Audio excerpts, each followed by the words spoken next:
गुरुदेवो महेश्वर गुरुर्साक्षात् परं ब्रह्म तस्मै श्री गुरवे नमः। त्वमेव माता च पिता त्वमेव बन्धुश्च सखा त्वमेव विद्या द्रविणं त्वमेव सर्वं मम देव गजाननं भूतगणाधिसेवितं कपित्थजम्बोफलचारुभक्षणम् उमासुतं शोकविनाशकारकं नमामि विघ्नेश्वरपादपङ्कजम्। अतुलितबलधामं हेमशैलावदेहं धनुजवनकृशानुं ज्ञानिनामग्रगण्यं सकलगुणनिधानं वानराणामधीशं रघुपतिप्रियभक्तं वातजातं नमामि। नीलाम्बुजश्यामलकोमलाङ्गं सीतासमारोपितवामभागं पाणौ महासायकचारुचापं नमामि रामं रघुवंशनाथम्।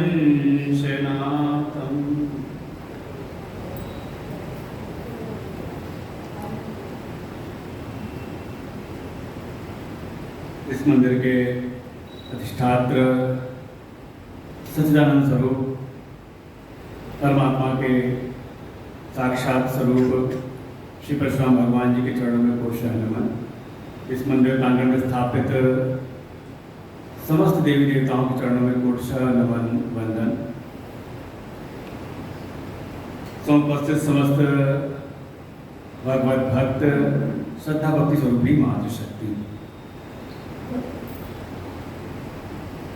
मंदिर समिति और गायत्री परिवार के जो कुछ साधक बंधु हैं, उनके सम्मिलित सहयोग से यह पावन ज्ञान यज्ञ और वो भी परमात्मा के परम कृपा पात्र परम श्रद्धेय परम आदरणीय गोस्वामी तुलसीदास जयंती के पावन उपलक्ष्य पर, जैसा कि प्रियांक जी का भाव रहा है, उन्होंने हमसे कहीं ना कहीं एक अनुबंध कर लिया है। वर्ष के दो पर्वों पर, एक तुलसी जयंती पर कि तुलसी जयंती पर गोस्वामी तुलसीदास जी की पावन स्मृति में हम उनके द्वारा रचित यह श्री रामचरितमानस का आधार बना करके हम अपने जीवन का कल्याण करने के लिए कुछ स्वाध्याय करें। जिस भाव के साथ में गोस्वामी जी ने इस काव्य की रचना की है, वो काव्य का जो भाव है हमारे हृदय में वो प्रकट हो और हमारे जीवन में वो धारण हो जाए। और साथ ही दूसरा अनुबंध किया है समझिए श्रावण मास का, और दूसरा है मार्गशीर्ष मास का मोक्षदा एकादशी, जिसका नाम है गीता जयंती। उस गीता जयंती पर्व पर गीता जी का स्वाध्याय, जिसमें क्रमशः लगभग 4 अध्याय का स्वाध्याय हो चुका है, और मानस में इस रामचरितमानस के स्वाध्याय में संभवतः ये तीसरा है, और तीसरे में हम लोग लगभग पिछली बार स्वाध्याय करते करते 47वें दोहे तक पहुंच गए थे। 9 दिवस के थे कि मैंने खोल करके देखा।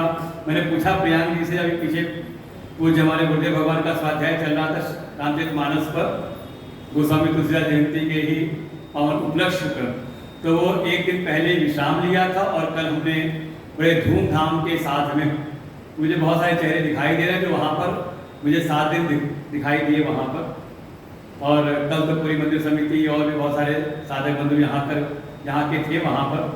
तो बड़े धूमधाम से हमने गोस्वामी तुलसीदास जी की जयंती पर कई हमारे सनातन धर्म के बहुत सारे श्रेष्ठतम संतों के हमने दर्शन किए थे। कल संत सम्मेलन भी था। बहुत सारे जो संत दिल्ली एनसीआर क्षेत्र में रहते हुए वहाँ के सनातनियों को, हिंदू जनमानस को जो जागृत किए रहते हैं ऐसे, और कई तो आपने पहचान भी लिए होंगे कि हाँ आपने टीवी पर भी देखा होगा। जब कभी भी कहीं किसी न्यूज़ चैनल पर धर्म से संबंधित कोई विषय है उस पर डिबेट होती है तो उसमें 2-3 संत को तो आपने पहचान लिया हो कि हाँ ये आपको देखते हैं वहाँ पर रेगुलर। तो ऐसा दिव्य हम लोगों ने संत सम्मेलन में सभी संतों के जो विचार थे हम सबको जागृत करने के लिए वो हमने सब सुने थे। तो वही कल हम मनाने के बाद आज फिर यहाँ पर उपस्थित हुए हैं उन्हीं तुलसी बाबा जी की जयंती पर उनका स्मरण करते हुए उनके द्वारा रचित, जैसा कि हमने कल श्रवण किया था कि उनके द्वारा ऐसा तो कहा जाता है लगभग 21 ग्रंथ हैं जिसमें 12 ग्रंथ बड़े प्रमुख हैं। श्री रामचरितमानस तो जन की बात है, हृदय की बात है। ऐसे ही हनुमान चालीसा है, हनुमान बाहुक है, बरवई रामायण है, कवितावली है, दोहावली है, विनय पत्रिका, ऐसे बहुत सारे उनके ग्रंथ। और जिसमें सर्वोत्तम पद प्राप्त हुआ श्री रामचरितमानस को। कारण भाई आज के समय बहुत सारे ऐसे कवि हैं, साहित्य के ऐसे विद्वान हैं जो निरंतर कोई ना कोई रचनाएं करते रहती हैं, लेकिन वो स्थिति प्राप्त नहीं हुई जो प्राप्त हुई हमारे गोस्वामी तुलसीदास जी के द्वारा रचित इस रामचरितमानस को। और इसकी तो ऐसी महिमा है तो एक अवध की भाषा में, एक साधारण से भाषा में है, हिंदी में। ज़्यादातर हमारे जो शास्त्र हैं वो संस्कृत वालों में रचना हुई है, लेकिन गोस्वामी जी की ये रचना है एक आम बोलचाल की भाषा में, अवधी भाषा में। और इसकी महिमा ऐसी तो स्वयं गोस्वामी जी के शब्दों में ही है, बुद्ध विश्राम, बुद्ध पाए विश्राम। जो बुद्ध जन है, जो विद्वान हैं, उनके बीच में भी ये अत्यंत ही लोकप्रिय है। और साथ ही बुद्ध विश्राम सकल जन रंजनी। कोई अगर बहुत साधारण स्तर का भी कोई अगर सनातनी है, हिंदू धर्म का को मानने वाला है, तो 1-2 चौपाई तो वो भी कभी न कभी गुनगुना ही लेता है। कुछ नहीं तो मंगल भवन मंगलहारी, दीन दयाल वृद्ध संभारी। एक सामान्य सा जिसने हो सकता है विद्यालय का भी मुखड़ा देखा हो, लेकिन बाबा तुलसी की चौपाइयों को तो वो भी गुनगुना ही लेता है। और कुछ नहीं तो अगर बाल्यकाल का अगर सबको अपना समय याद होगा तो भले कुछ पूजा पाठ मंत्र तो न जानते हों, लेकिन हनुमान चालीसा तो समझता कोई अछूता रहा नहीं होगा। कुछ नहीं करना है तो स्नान किया, नहा करके जैसे ही निकले बाहर और 9-10 मिनट के अंदर जय हनुमान ज्ञान गुण सागर, जय कपीस लोक उजागर, लगभग घर घर में। और ना हो तो करवाते रहना। कहने का तात्पर्य ये भी है कि घर के अगर बालक हो उनको नियम बना दो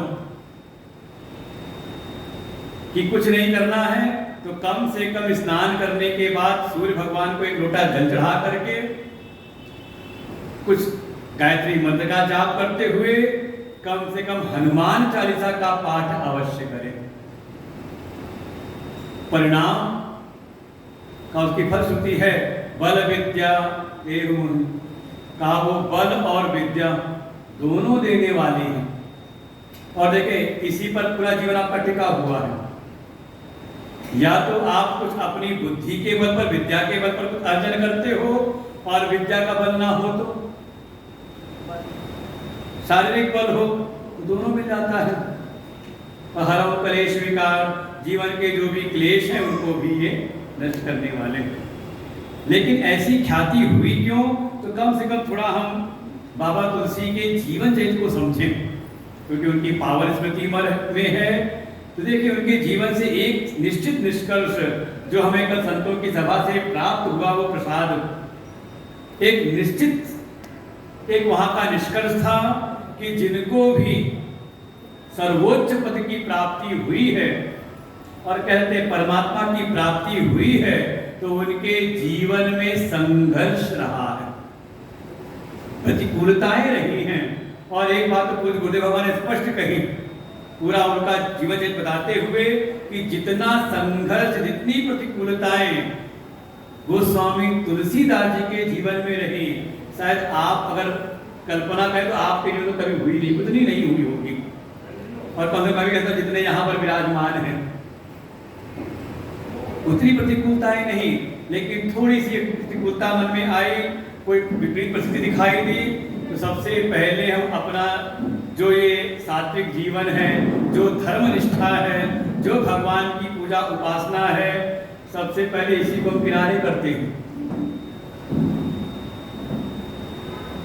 और अगर आप शास्त्रों का निष्कर्ष और ऐसे महापुरुषों के जीवन का अगर आप निष्कर्ष देखें तो इससे एक बात तो निश्चित दिखाई देती है कि इन संघर्ष में, इन प्रतिकूलताओं में अपना जो सात्विक जीवन है, जो अपना अपनी जो धर्मनिष्ठा है, इसको किंचित कभी भी न त्यागे। और एक बात तो पक्की है कि इस संसार में अगर कोई भी किसी को कोई विशेष उपलब्धि प्राप्त हुई है तो उसकी परीक्षा तो अवश्य ही होती है। समझ लें, किसी न किसी रूप में, चाहे भौतिक रूप में, चाहे अधिदैविक रूप में और चाहे आध्यात्मिक रूप में, तीनों स्तर पर उस साधक की होती है परीक्षा। ये जीवन में प्रतिकूलताएं, जीवन में संघर्ष, ये हमारे निष्ठा, हमारी श्रद्धा की परीक्षा होती है। और इस बार का जो विषय हमें प्रारंभ करना है वो बिल्कुल यही प्रसंग है, सती चरित्र, जो हम प्रारंभ करेंगे 47वें दोहे के बाद से। देखें किस प्रकार की परीक्षाएं और किस प्रकार की निष्ठा होनी चाहिए जीवन में। सीधे कहें तो परमात्मा की प्राप्ति तो हम सब करना चाहते हैं, लेकिन कैसे हो, किसको परमात्मा की प्राप्ति होती है, अर्थात अधिकारी कैसा हो। जो श्री रामचरित मानस में, और कह सकते हैं इस बात का तो बढ़िया आपका क्या कहते हैं संजोग अच्छा है, पिछले वर्ष भी श्रावण मास में हम यहाँ पर आए थे और श्रावण मास में समय भी यही था, लेकिन प्रियांक जी का भाव तो था कि रामचरित मानस का स्वाध्याय करें, लेकिन यहाँ मंदिर समिति का जो एक मन के भाव आए कि नहीं, श्रावण मास में हम शिव कथा सुने, तो हमने शिव पुराणी कथा सुनी थी। और उसी में भगवान शिव की प्रेरणा और परशुराम भगवान की प्रेरणा कि हमारे नंदी जी विशाल हो गए,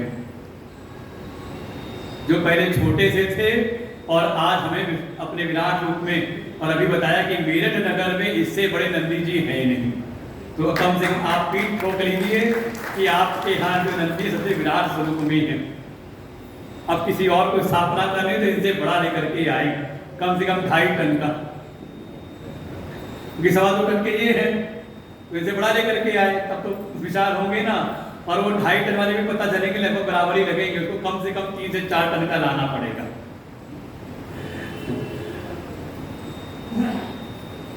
तो नंदी भगवान यहाँ पर विराजमान हुए, भगवान शिव के ही अंशावतार हनुमान जी विराजमान हो गए, माँ भगवती आ गई, काली माता जी का यहाँ पर विराजमान हुई, यहाँ पर खाटू श्याम जी आ गए, तो विस्तार हो गया। यही है कथा का प्रभाव।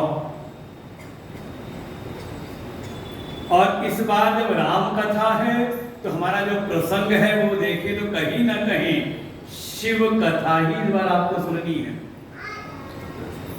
और उसमें भी अगर क्रम सही चलता रहा, प्रसंग आया इसमें, क्योंकि जैसा प्रियांक जी का भाव रहता है वो चाहते हैं, क्योंकि शुरुआत हुई थी, पहली बार उन्होंने राम कथा रखी, तो हमने पहले दिन जो प्रारंभ के जो श्लोक हैं, मंगलाचरण के श्लोक हैं, उन पर एक एक श्लोक की व्याख्या की। और अगले दिन से हमारा भाव था कि कथा के क्रम को आगे बढ़ाएंगे, जैसे 7 दिन में 9 दिन में कथा पूरी होती है। लेकिन प्रियांक ने उसी दिन सुना और हमसे प्रार्थना की उसी दिन कि महाराज जी कथा के प्रसंग को ऐसे ही रखिएगा। तो हमने कथा था पूरी नहीं होगी, तो उन्होंने कहा हमें पूरी नहीं करनी, हमें एक एक चौपाई, एक एक दोहों का भाव जानना है। और फिर वो क्रम चल पड़ा, क्रमशः एक एक श्लोक, एक एक दोहों के रूप में और हमारा स्वाध्याय चल रहा है। तो इस तीसरे सत्र में तो समझ लें हमारी जो कथा है वो है शिव कथा ही। श्रावण मास में शिव कथा, और ये जो यहाँ पर शिव कथा है मानस में, ये है प्रभु श्री राम की कथा के अधिकारी कैसे हैं, समझने का प्रयास करें। जो मैं कहना चाह रहा हूं, हम परमात्मा की प्राप्ति करना चाहते हैं, उनके कृपा के पात्र, कृपा प्राप्त करना चाहते हैं, तो हम ये भी तो विचार करें कि भगवान की कृपा किसको प्राप्त होती है। स्वयं भगवान गीता जी में कह देते हैं, यो मद भक्त समे प्रिय। मैंने पहले भी कभी निवेदन किया हो कथा के बीच में कि दो प्रकार के भक्त होते हैं। एक भक्त तो वे हैं जिनको भगवान प्रिय है। तो मेरे तो सब ऐसे ही होंगे समय, कोई ऐसा तो नहीं जिनको भगवान प्रिय ना हो। कोई ऐसा हो, कोई बिरला कोई दिखाई दे। कोई भगवान प्रिय ना होते आपको तो क्यों इस उमस भरी गर्मी में आप आकर के 2 घंटा कथा सुनने के लिए आते। जो भगवान से प्रेम है, भगवान आपको प्रिय है, तो आप आए हो, तो सभी यहाँ पर हैं। लेकिन अब मैं पूछूं दूसरे भक्त के बारे में कि दूसरे भक्त वो हैं जो भगवान को प्रिय है। भाई एक तो भक्त हो जिनको भगवान प्रिय है, आप सब हो, लेकिन क्या कोई गारंटी ले सकता है कि हाँ मैं भगवान का प्रिय हूं?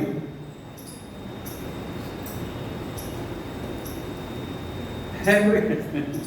लेकिन भगवान इस बात को कहते हैं, और गीता जी तो वहां लक्षण दिखाए हैं भगवान ने, ऐसे ऐसे जो लक्षण हैं, वो जो भी लक्षणों से युक्त है, कहा जो मतलब जो कोई भी ऐसा मेरा भक्त, यो मद भक्त सब में प्रिय, ऐसा कोई जो भक्त है वो मुझको प्रिय है। और मानस में भगवान आखिरी में उत्तरकांड में ये कह देते हैं कि मुझको वही प्रिय है जो मेरा अनुशासन। तो देखो दो प्रकार से आप चलते हो जीवन में।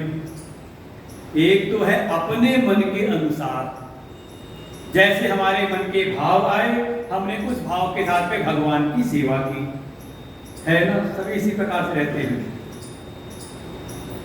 लेकिन वास्तविकता ये है कि थोड़ा पहले हम सत्संग को सुने, भगवान के द्वारा उनके जो प्रकट किए जो शास्त्र हैं उन शास्त्रों को हम जाने, श्रवण करें, और उसके द्वारा हम ये जाने कि भगवान क्या चाहते हैं। देखो मान लो सीधी सीधी बात है, व्यवहारिक जगत में आपका कोई सेवक हो, 2 सेवक आपके हैं। एक तो सेवा करता है अपनी इच्छा से, जैसा उसका मन होता है वो आपकी सेवा करता है, जो उसके मन में वो बुला करके आपको दे दिया, वो आपको भोजन दिया, वो आपको वस्त्र दिए, वो आपकी उसने सेवा कर देगी, अच्छी से अच्छी, बढ़िया से बढ़िया। लेकिन दूसरा सेवक जो है वो सेवा आपके सन्मुख प्रकट करता है जो आपको प्रिय है, जैसा आप चाहते हो वो सेवा करता है। एक है कि वो अपने मन से, और दूसरा ऐसा है जो आपकी आज्ञा का पालन। तो आपको कौन प्रिय होगा? दिल से आशीर्वाद किसको दोगे? जो अपनी मर्जी से कर रहा है या जो आपकी मर्जी से? तो आपकी मर्जी कैसे पता चलेगी? थोड़ा आपके पास आना पड़ेगा, आपकी बातें सुननी पड़ेगी, है कि नहीं? आपकी बातें सुनते हुए आपके मन के विचारों को सुनना पड़ेगा, तब तो हम जानेंगे आपके मन की बात, फिर आपकी सेवा करेंगे। तो ऐसे ही अगर परमात्मा के मन की बात सुननी है तो उसी को हम कहते हैं वेद, पुराण, और उसी क्रम में ये श्री रामचरितमानस। इसमें जगह जगह भगवान स्वयं अपने मन की बात रखते हैं। यहाँ देखो मुझको ऐसे साधक प्रिय हैं, ऐसा कोई भक्त हो तो वो मुझको प्रिय है। तो सत्संग वास्तव में हमारी एक यात्रा है कि जो अभी हम ऐसे भक्त हैं जिनको भगवान प्रिय हैं, ठीक है, भगवान से प्रेम है तो भगवान की शरण में आए हैं, लेकिन थोड़ा भगवान की कथाओं को सुन करके हम थोड़ा उनके मन की बात जाने और थोड़ी हमारी यात्रा में प्रगति हो, हम भगवान के प्रिय बन जाएं। इसलिए सत्संग है, केवल कोई मनोरंजन नहीं, कोई केवल जानकारियां नहीं। भगवान की कथाएं आप सब जानते हो, राम जी की पूरी कथाएं है कि नहीं। और कम से कम विचार करें, कई जगह पर इसको कहते हैं इतिहास के रूप में भी, कि हम ये हमारा इतिहास है। जैसे हमारे वेद हैं, पुराण हैं, उसी क्रम में ये हमारे ऐतिहासिक ग्रंथ भी हैं, जिसमें दो प्रमुख ग्रंथ महाभारत और रामायण। इतिहास की ऐसी एक प्रसिद्ध घटना हुई थी, ये कल्पना नहीं। सावधान रहना चाहिए, समाज में ऐसा भ्रम फैला दिया, कल्पना कपोल कल्पनाएं बना दी गई। ये हमारा इतिहास है। और इतिहास भी ऐसा, देखो इतिहास तो आपने बहुत पढ़े होंगे, अपने विद्यालय की शिक्षा में बहुत सारे इतिहास पढ़े होंगे। और क्या कहा जाए, अपना इतिहास हमने कम पढ़ा और बेफिजूल का इतिहास, मुगलों का इतिहास पढ़ा करके हमें भ्रमित किया गया, क्योंकि वो क्रम मंत्रियों का शिक्षा में उन्हीं का था, उन्होंने अपना परोस दिया और हम वही सुनते रहे। और अपना गौरवशाली इतिहास जो था वो तो हम जानते ही नहीं। लेकिन हम पूछे, क्या राम जी की कथा का आपने कभी रट्टा लगाया था? कभी रटा कभी आपने कि राम जी का जन्म कब हुआ था, रामनवमी के दिन प्रकट हुए थे, याद किया था आपने? उनके पिता कौन थे, याद किया था आपने? उनके 4-3 भाई थे, उनका नाम याद किया था आपने? केवल सुना ना। जैसे आपने विद्यालय में और इतिहास सुने, ऐसे ही इतिहास आपने अपना भी सुना, कथाओं का याद नहीं किया। लेकिन जो जो याद किए थे वो तो शायद आपको याद नहीं होंगे, लेकिन राम जी का, भगवान कृष्ण की कथाएं, 2-4 कथाएं तो किसी को बुला ले या खड़ा कर ले तो सुनाई देंगे वो, है कि नहीं? कारण ये है कि ये इतिहास के साथ साथ ये हमारे अपने जीवन की कथा है। ये हमारे जीवन के ऐसे आदर्श हैं। प्रभु श्री राम, भगवान श्री कृष्ण, ये हमारे जीवन से जुड़े चरित्र हैं। इसलिए हम थोड़ा भी सुनते हैं तो हमारे अंतरतम में आकर के बैठ जाते हैं। ऐसे ही भगवान श्री राम के चरित्र को प्रकट किया है बाबा तुलसीदास जी ने, और वो जगत में ऐसा प्रख्यात हुआ, विद्वानों के बीच में ही प्रख्यात हुआ। कारण का उनके जीवन में जो उनके संघर्ष, जो प्रतिकूलताएं, और उसमें भी उनकी निष्ठा। थोड़ी बहुत कथा तो आपने सुनी होगी कि जब जन्म हुआ, जन्म के समय ही माता का देहांत, और मुख में 32 दांत। जन्म के समय बालक रोता है, लेकिन गोस्वामी तुलसीदास जी, उनके मुख से सबसे पहले निकला राम। और ये शब्द तो ऐसा है कि जब राम शब्द बोलो भाव के साथ में तो रोमांच होता है। परिणाम नाम ही उनका पड़ गया राम भूला। श्रावण शुक्ल सप्तमी के दिन प्रकट हुए और जन्म के समय उनके मुख से राम नाम निकला, इसलिए नाम पड़ गया। पहले नाम ऐसे रखे जाते थे, जन्म के समय कोई लक्षण दिखाई दिया, उसका नाम ऐसे ही रख दिया, तो नाम हो गया राम भोला। लेकिन माता का देहांत पिता ने भी त्याग दिया, कुछ अपशकुन समझ के कि मुख में 32 दांत हैं, बालक रोया नहीं, अपशकुन समझ करके त्याग दिया। तो एक दासी थी, चुनिया नाम की दासी, वो ले गई पालन पोषण करने। इधर पिता का भी देहांत हुआ और 4-5 वर्ष की अवस्था में ही वो जो दासी ले आई थी पालन पोषण करने के लिए, उसका भी देहांत हुआ। अब तो समाज ने समझ लिया कि ये तो बिल्कुल ही अपशकुन के रूप में है। जो कोई इसका पालन पोषण करता है, कहीं ना कहीं भी उसके जीवन की लीला को कुछ पता नहीं क्या होगा। धीरे धीरे अपशकुन समझ करके सबने कर दिया इनको का त्याग। कल्पना करें, 4-5 वर्ष का बालक, कोई आए ना पास में। धीरे धीरे समय तो ऐसा आया कि कई दिन कुछ खाने को नहीं मिला। वर्णन आता है, देखिए दिव्यता जो है वो परमात्मा की, सारी सृष्टि परमात्मा की है, तो परमात्मा जानते हैं कि किसको किस कार्य के लिए बनाया गया है। वर्णन तो ऐसा आया कि कई बार तो बंदरों से चना छीन के खाते हैं, और एक समय तो एक जगह तो ऐसा वर्णन किया कि स्वयं भगवान शिव की अर्धांगिनी माँ अन्नपूर्णा के रूप में प्रकट होकर के उनको भोजन प्रदान करती है। ऐसा जीवन में अभाव को अनुभव किया है गोस्वामी जी ने, उस बालक ने। लेकिन कृपा हुई, एक वैष्णव समुदाय के संत, नाम था उनका पूज्यपाद नरहरिदास, कहीं नाम मिलता है नरसिंहदास, ऐसा वर्णन प्राप्त होता है। उन्होंने देखा, और देखें जिसको कोई जगत का सामान्य व्यक्ति नहीं परख पाता, संतों की ऐसी दृष्टियों की परख लेते हैं। और ये तो हमने खुद अपना अनुभव किया अपने जीवन में, गुरुदेव की ऐसी दृष्टि कि उन्होंने परखा और अपनी सेवा में लगा दिया। उन्होंने देखा कि ये कोई साधारण बालक नहीं है, भले समाज से उपेक्षित है, समाज के जन नहीं जान पाए कि ये कौन है, लेकिन उन संत ने उस बालक को परखा, देखा उसके भीतर की तेजस्विता को, और उनको अपने समुदाय में ला करके दीक्षित किया, दीक्षा उनको दी वैष्णव समुदाय में, और तब नाम पड़ा तुलसीदास। ये समुदाय के अनुसार नाम पड़ जाते हैं, तुलसीदास नाम पड़ा, और फिर पढ़ाते हैं, उनको शिक्षा देते हैं। लेकिन देखा कि जो बालक है परम तेजस्वी है, जो पढ़ाया जाता है, जो विधान बताए जाते हैं, तत्काल वो ग्रहण कर लेते हैं। गुरु जी ने देखा कि बालक परम तेजस्वी है, इसकी जो मेधा है, इसकी जो प्रज्ञा है, इसको यहीं तक रोकना ठीक नहीं। बालक को भेज दिया, काशी के उनके मित्र हैं गोस्वामी श्री सनातन जी, जो वेद वेदांत में परम पारंगत हैं, विद्वानों की नगरी रही है काशी प्रारंभ से ही।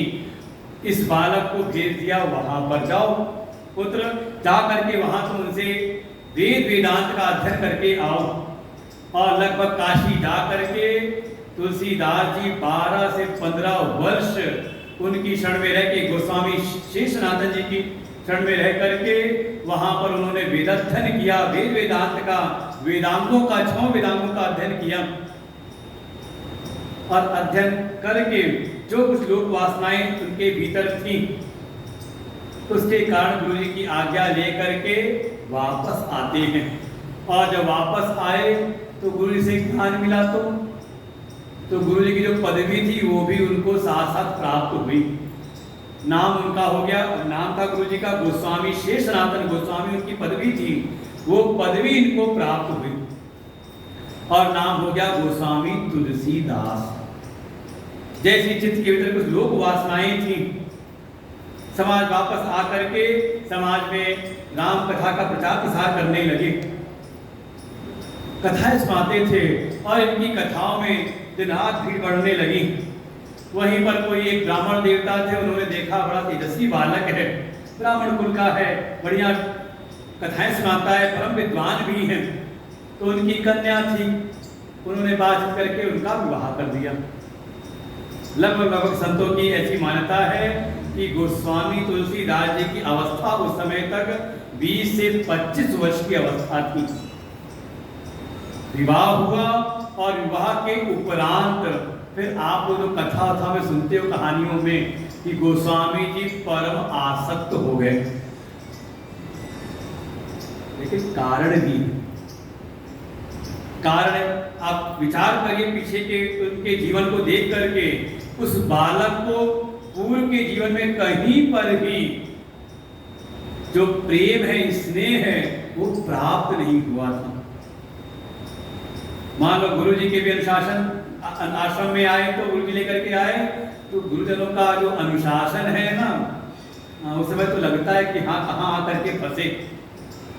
वहां भी स्नेह, भाई गुरुजनों का जो स्नेह प्रेम है का वो हृदय के भीतर रहता है, वो आए हुए क्षण में साधक का हित चाहते हैं, और उस हित साधने के लिए कठोर से कठोर अनुशासन की एक बात लगा करके रखते हैं। तो बहुत प्रेम स्नेह वहां भी उनको प्राप्त नहीं हुआ। फिर काशी गए तो वहां पे भी उनकी तपश्चर्या है, शिक्षा प्राप्त करने में बहुत उनको ऐसा भाव मिला नहीं। जिसको जीवन में वो प्रेम स्नेह अपनापन मिला ना हो और वो उसको प्राप्त हो जाए, तो आपका पेट भरा हुआ हो और बढ़िया आपको कहीं 56 भोग लगे हुए आपको वहाँ स्थान पर ले जाए तो कितना रास आएगा आपको वो जगह? बहुत ज़्यादा नहीं, थोड़ा बहुत आप लोगे, बस पूरा पूरा करके चल दोगे।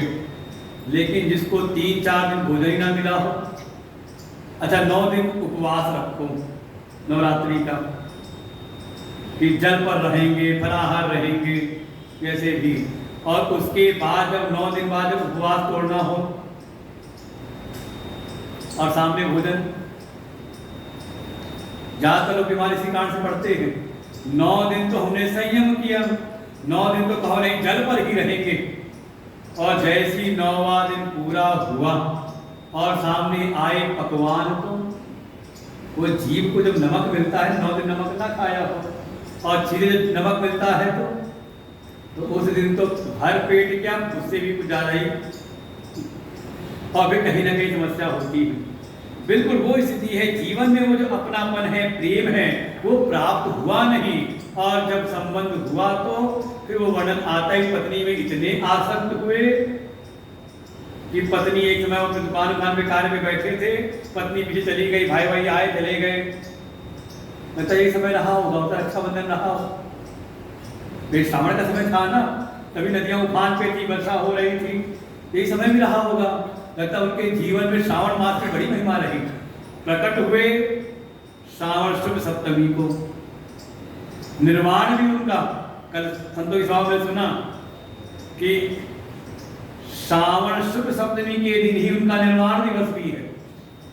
ऐसे बिरले होते कि जिस दिवस आए हो उसी दिवस उनका निर्वाण भी हो जाए, शरीर का भी त्याग करें। और ये घटना भी टर्निंग पॉइंट जीवन का जो था, ये भी श्रावण मास में आया होगा, क्योंकि वर्णन नहीं आता, पत्नी चली गई मायके और ये जब घर आए, घर में पत्नी दिखी नहीं, इतने विवल हो गए। तभी लगता है राम जी की विवलता का उन्होंने सुंदर वर्णन कर लिया, क्योंकि जीवन में अनुभव किया था ना कि भगवान किस प्रकार से लताओं से, वृक्षों से, पक्षियों से पूछ रहे कि तुमने देखा मेरी सीता को। वो लगता है कि गोस्वामी जी के दिल में सब बातें रही होंगी, वो सब उन्होंने रस अनुभव कर रखे थे। घनघोर वर्षा हो रही है बिल्कुल, और कल का देखिए, कल का दिन, कल जो जो रहे उन्होंने अनुभव किया होगा। कितनी सुंदर व्यवस्था हमारे मनोज जी ने वहां कर रखी, राधा गोविंद मंडप अपने आप में ही बढ़िया व्यवस्था वहां पर। लेकिन जो कल परिदृश्य वहां उन्होंने संत सम्मेलन के बाद का वहां देखा, चारों तरफ केवल पानी पानी, डाइनिंग हॉल में पानी पानी सब हो गया था, चारों तरफ पानी पानी एकदम। ऐसी घनघोर वर्षा के दिन उनको कोई होश नहीं, इतने उनका वो वियोग उनको खलता है पत्नी का कि चल पड़ते हैं ससुराल की ओर। मार्ग में कोई नदी थी, नदी उफान पर, कोई मुर्दा बह के आया तो मुर्दा पकड़ करके नदी पार कर ली। भाई बाहर में कोई नाविक तो मिलेगा नहीं, रात्रि में मुर्दा पड़ के नदी पार कर ली। पहुंचे ससुराल तो द्वार बंद हो चुके थे। ये पता रहा होगा कि हाँ श्रीमती जी ऊपर वाले कमरे में रहती ही हैं, क्या करें, सीधे जाके दरवाजा खटखटाएंगे तो लोग देखें, क्या कहेंगे, इतनी रात्रि में इतनी वर्षा में चले जाए, इतना भी बलता। तो उन्होंने कहा ऊपर है कि सीधे ऊपर ही पहुंच जाता हूं। और वर्णन तो ऐसा आता है कि ऊपर से कोई सांप लटक रहा था और उन्होंने उसको रस्सी समझ करके चढ़ गए ऊपर। देखो इसी को लिखा उन्होंने, यथा रज्जो है भ्रम। भाई कहीं रस्सी हो और आप समझ लो कि सांप है तो कोई जीवन की हानि नहीं। ये होता है कहीं अंधेरे कमरों की, वेदांत में शुरुआती यहीं से होती है।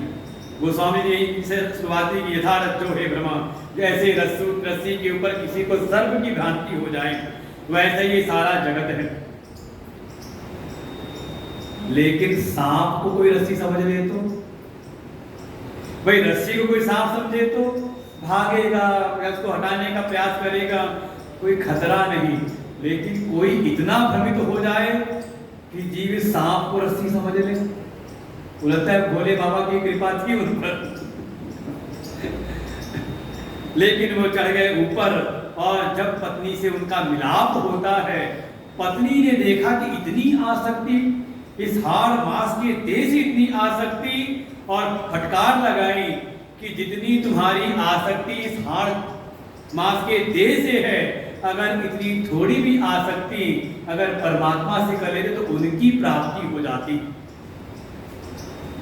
यही एक वाक्य हमारे गोस्वामी तुलसीदास जी के जीवन का टर्निंग पॉइंट। देखिए, घटनाएं घटित होती, घटनाओं से कहीं ना कहीं जीवन में परिवर्तन आ जाता है, और वो क्षण और उसके बाद जब निकलते हैं, हमारे बूढ़े तो कल कह रहे थे, जब एक प्रसंग सुना रहे थे, कल उन्हीं से सुना, वही आपको सुना रहे हैं। हमारे प्रवीण जी मुस्कुरा रहे, लग रहा है बिल्कुल जो कल सुना था कोई कॉपी वही रिपीट कर दी। क्योंकि सब व्यवस्थाओं में लगे थे, आगे पीछे दौड़ते भागते सुन रहे थे। गुरु जी ने एक बात कही वहां पर, कही थी वहां पर कि जितनी आसक्ति गोस्वामी तुलसीदास जी की अपनी पत्नी, अपने परिवार में थी, मुझे सबको एक आदत, तुम सब में तो उतनी भी नहीं है। न तो परिवार के होते हो, न भगवान के होते हो, डामाडोल होते रहते हो, है। वो कहते ना, वो घड़ी होती है पेंडुलम वाली, स्थिर नहीं रहती, वो घूमता रहता है नीचे, घंटे उसका जो रहता है। कभी उधर झटका लगा तो इधर आ गए, इधर झटका लगा तो उधर चले गए, है कि नहीं ऐसा?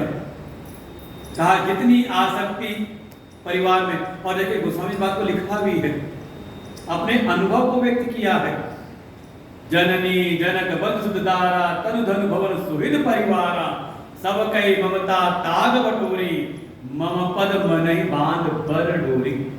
कि जैसी आसक्ति आपकी संसार के विषयों में है, संसार के पदार्थों में है, संसार के संबंधों में है, ये समझ लें, ये जो संसार में आपका जो ममता का ये धागा जुड़ा हुआ है, जो संबंध का धागा आपने जोड़ रखा है, ये बहुत हल्का है, कब कौन सा छूट जाए कुछ पता नहीं। उन्होंने कहा इसको जिस क्षण भी भगवान से प्रीति हो तो संसार के इन संबंधों के जो भी तागे हैं ममता के, इनको वहां से खींच करके उन सबको मिला करके एक मोटी रस्सी बनाओ। देखो आसक्ति तो है हमारे चित्त में, मन के भीतर संसार के विषयों में, लेकिन कई जगह पर लगी हुई है। थोड़ा मन की ममता परिवार में, थोड़ी धन में, थोड़ी व्यवसाय में, थोड़ी मित्रों में, जगह जगह लगी हुई है, और सब कभी न कभी टूटती फूटती भी रहती है कि नहीं होती। कभी गुस्सा हो गए, नाराज हो गए तो कदर का धागा खींच लिया, फिर कुछ अनुकूल हुए तो फिर जोड़ लिया, कब कहाँ कोई छूटे, कब कौन सा टूटे, कुछ पता नहीं। तुलसी बाबा कहते हैं इनको खींच करके एक मोटी रस्सी बनाओ, मजबूत रस्सी, और ला करके भगवान के चरणों से लगा दो उसको। कुछ और नहीं, भक्ति कुछ और नहीं है। जो आप सब करते रहते हो, भगवान को कुछ आपने अर्पण किया, उनको स्नान कराया, उनको द्रव्य अर्पण किए, उनका श्रृंगार किया, उनको भोग लगाया, ये सब क्या है? ये भगवान से जुड़ने के साधन हैं। ये सब उपासनाएं भगवान से जोड़ने का एक प्रकार से कार्य करती हैं। लेकिन ये सारे कार्य करते करते होना क्या, परिवर्तन क्या आए? क्रिया हम करें बाहर, उपासना हमारी हो बाहर, लेकिन उसका परिवर्तन हमारे चित्त में आ जाए कि जैसी ममता आपकी संसार में है, वैसी ममता, वैसी आसक्ति आपकी परमात्मा में हो जाए। सब कई ममता ताग बटोरी, मम पद मनई बांध पर डोरी।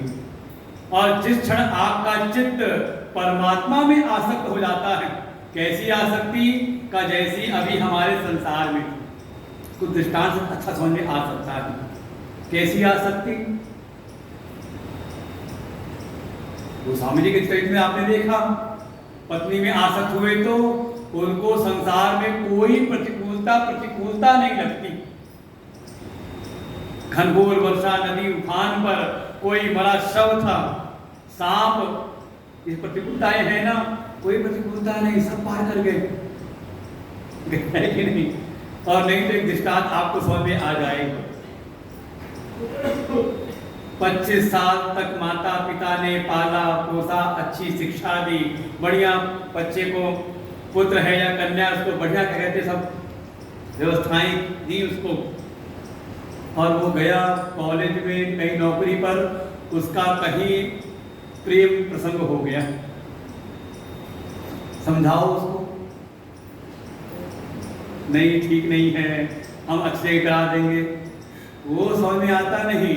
वो ऐसी आसक्ति हो गई उसकी कि जिन्होंने 25 साल तक पाला पोसा, बढ़िया व्यवस्था शिक्षा व्यवस्थाएं दी, क्या किया, का मन में ऐसा अटैचमेंट हुआ कि सारी दुनिया एक तरफ और वो एक तरफ। ये एग्जाम्पल है, दृष्टांत है आपके लिए। ऐसी आसक्ति जिस क्षण परमात्मा के चरणों में हमारी हो जाए, बस समझ ले आप हो गए भगवान के प्रिय भक्त। भक्ति कुछ और नहीं है। मैया सत्य मना पार्थ योगम युंजन मदाश्रय। स्वयं भगवान कहते हे पार्थ, मुझ में अपने मन को आसक्त करो। जो आसक्ति संसार में है वहां से निकाल के वहां कर्तव्यों का पालन करें। लेकिन चित्त की अगर प्रीति है, चित्त की जो अपनापन का भाव है, वो जुड़े भगवान के साथ में। यही है भगवान की भक्ति। वो स्वामी जी अपने जीवन में जो घटा है उसी को दृष्टांत रूप में डालते हैं।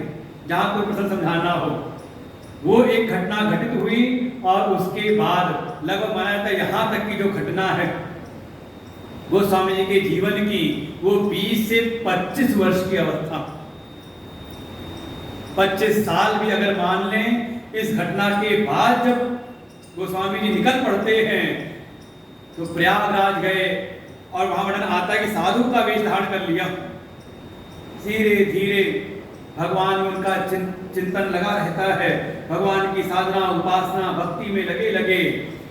लगभग अवस्था उनकी हो गई है 75 वर्ष की। तो साधना का कितना काल रहा होगा? सारी घटना हो गई 25 साल में और उसके बाद अवस्था हो गई 75 साल की। तो कितना समय बीच में? 50 वर्ष की उनकी साधना, उनकी तपश्चर्या, उनकी उपासना, उनका चिंतन स्वाध्याय। और फिर जब वो एक समय भगवान की प्रेरणा से आए सरयू के तट पर अयोध्या में, बिल्कुल वही दिन है, वही नक्षत्र, वही लगन, वही वार जो भगवान श्री राम के अवतार के थे। पांचों अंग जब वही थे और वो अयोध्या में बैठ करके अपनी लेखनी उठाते हैं और फिर लिखते हैं वर्णानाम और संघानाम रसानाम संसामपि। संस्कृत वाङ्मय जो विद्वानों की भाषा थी उस समय, उसमें वो रचना करना प्रारंभ करते हैं। 50 वर्ष साधना उपासना के बाद इस बीच में बहुत सारे ग्रंथों की रचना कर डाली थी।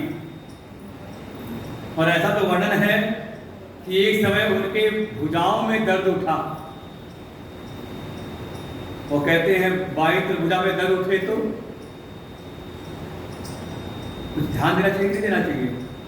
तुरंत जाओ किसी कार्डियोलॉजिस्ट के पास में, कहीं ऐसा ना हो दिल में कुछ समस्या हो रही हो। तो बाई भुजा में उनके दर्द उठा। ऐसी उनकी निष्ठा हनुमान जी के प्रति, वायु पुत्र हैं, कोई वायु का विकार होगा तो हनुमान जी ठीक करेंगे। अपना एक उन्होंने वहीं पर एक ग्रंथ की रचना कर दी, एक स्तुति की रचना कर दी, नाम पड़ा हनुमान बाहुक। और वो पाठ करते करते उनका दर्द दूर हो गया। ऐसे अनेकों ग्रंथों की रचना कर चुके थे, लेकिन बिल्कुल जब अयोध्या में आए, वही वार, वही तिथि, वही दिवस, वही नक्षत्र उन्होंने लेखनी उठा करके तब लिखना प्रारंभ किया। और ऐसा वर्णन आता है कि रोज लिखते हैं दिन में और जब रात्रि में सोते हैं, अगले दिन जब सुबह उठते हैं देखा तो साफ, बिल्कुल जो लिखा सब साफ हो गया। वर्णन आता है फिर अगले दिन लिखते हैं, फिर सोए रात्रि में तो अगले दिन सुबह उठे देखा सब साफ। समझ में आता है ये क्या हो रहा है, जो लिखना हो सब अदृश्य हो जा रहा है। तब एक दिन रात्रि में ही उनको स्वप्न में भगवान शिव के दर्शन हुए। साथ में मां भगवती पार्वती हैं और जब दर्शन हुए स्वप्न में ही भगवान शिव ने उनसे कहा कि संस्कृत वाङ्मय में तो बहुत सारे ग्रंथ हैं, अगर तुम्हें रचना करनी है, अगर प्रभु श्री राम के चरित्र का वर्णन करना है तो लोक भाषा में इसकी रचना करो। और ऐसा निर्देश देकर के अदृश्य हुए। और फिर ऐसा कहा जाता है, माना जाता है कि उनको प्रातः काल में भगवान शिव के दर्शन हुए और फिर उसके बाद जो उन्होंने 7 श्लोकों में स्तुति की थी संस्कृत में, उसके बाद वो फिर अवधी भाषा में स्तुति प्रारंभ करते हैं।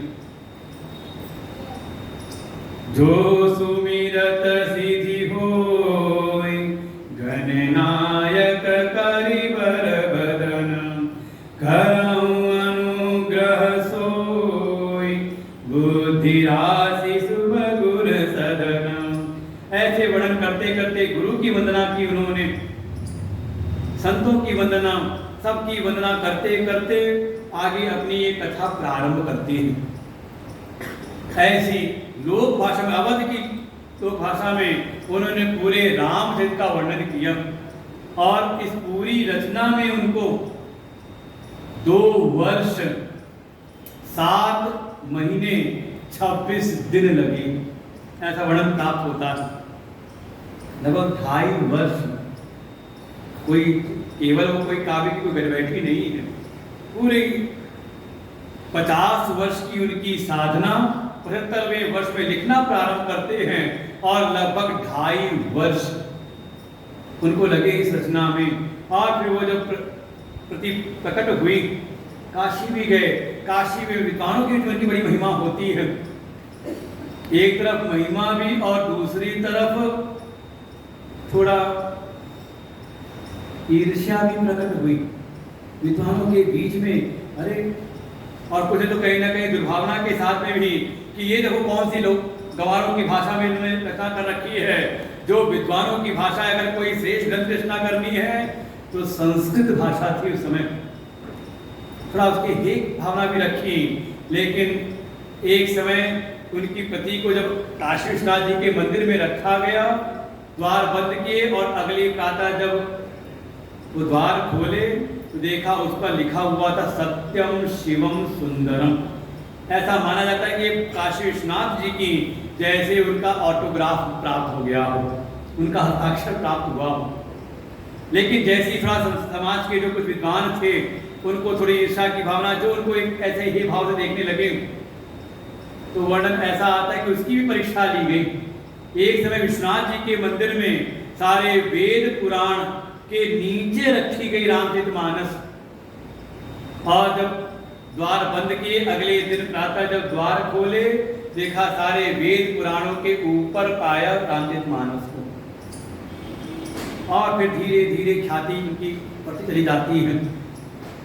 ऐसे गोस्वामी जी का चरित्र समझे, जीवन में बहुत अनुकूलता नहीं का इतनी प्रतिकूलता, उसके बाद गोस्वामी जी रचना करते हैं और रचना भी करके अपने हृदय का उद्देश्य भी बताते हैं कि अगर मैंने रामचरितमानस की रचना की है तो इसका उद्देश्य क्या है।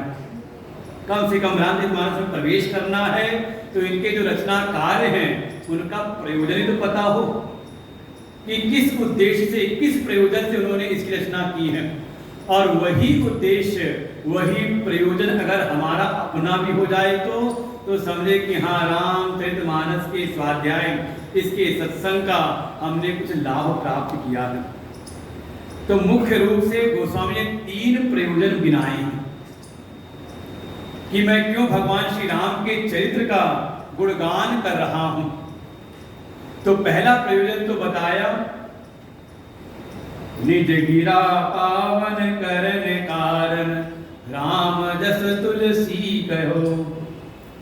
पहला उद्देश्य कि राम जी का यश का वर्णन खुद ही कहते तुलसीदास क्यों कर रहा है, क्यों गा रहे हैं, क्यों गुणगान कर रहे हैं। तो पहला उद्देश्य कहा, निज गिरा पावन करण कारण। ये जो मेरे करण हैं, अंतःकरण और जो बहिकरण, कुछ आपको उपकरण प्राप्त हुए हैं।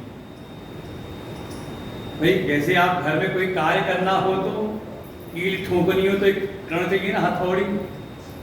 अच्छा भोजन बनाना हो, सब्जी चलानी हो तो कुछ उपकरण से करते हो कि हाथ से चलाते हो? कोई उपकरण मिलता है ना कोई औजार। ऐसे ही कुछ करण हमें भी प्राप्त हुए हैं। भीतर है अंतःकरण, जो भीतर, अंतःकरण मतलब भीतर जो है मन, बुद्धि, चित्त और कुछ बहिकरण है। आपकी ये इंद्रियां, ज्ञान की इंद्रियां और कर्म की इंद्रियां, और सबसे बढ़िया एक इंद्रिय हमें प्राप्त हुई है, ये भीतर वाणी। और देखें ये जो हमारी जिह्वा है ना, जीव है ना, ये दो करण है इसमें।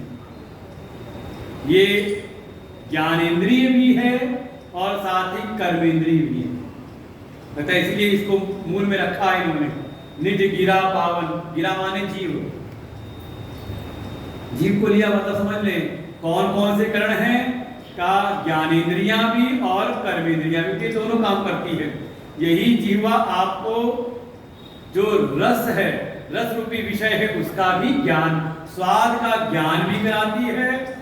और यही इंद्रिय बोलने का काम भी करती है कि जो हमने खाया वो खट्टा है कि मीठा है कि नहीं? दोनों काम करती है ये। तो गोस्वामी जी कहते हैं अपने कर्णों को पवित्र करने के लिए, वास्तव में मन का दोष नहीं है, बल्कि मन में दोष आते हैं कि मन के द्वारा आप किसका चिंतन कर रहे हो। बुद्धि का दोष नहीं है, दोष ये है कि बुद्धि में आप कौन से विचार रख रहे हो।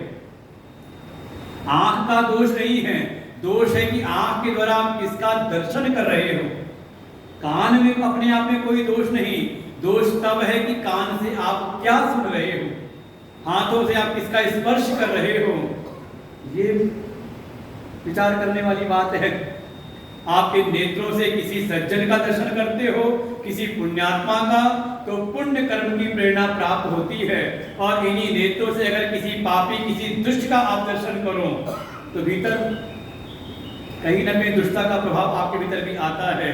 ऐसे ही कह रहे कि राम जी का जो यश है, राम जी का जो कथाओं का जो गुणगान है, सबसे मुख्य पहला कार्य तो ये प्रारंभ में हमारे अंतःकरण को शुद्ध करती है।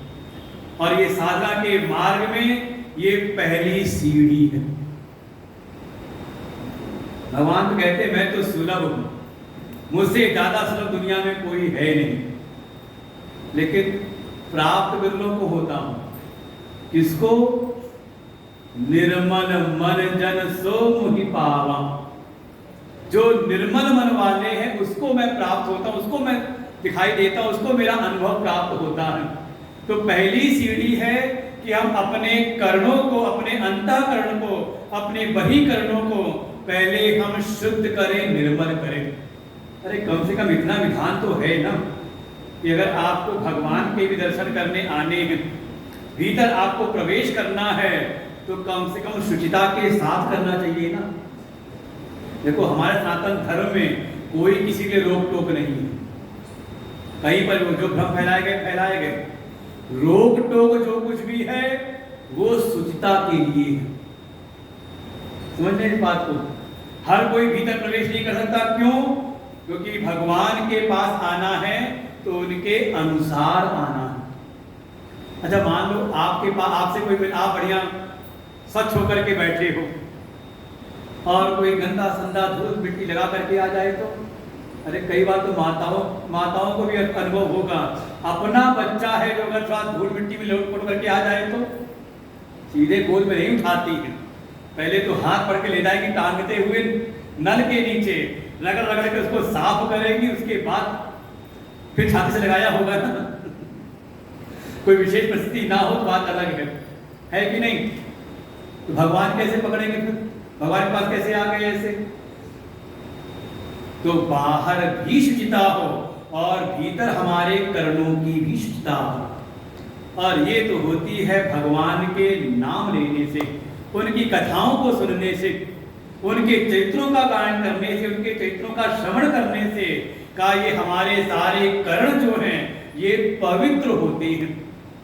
जीव को पवित्र करना है, एक ही साधन है, प्रभु के नाम का गुणगान करें। श्री राम जय जय राम,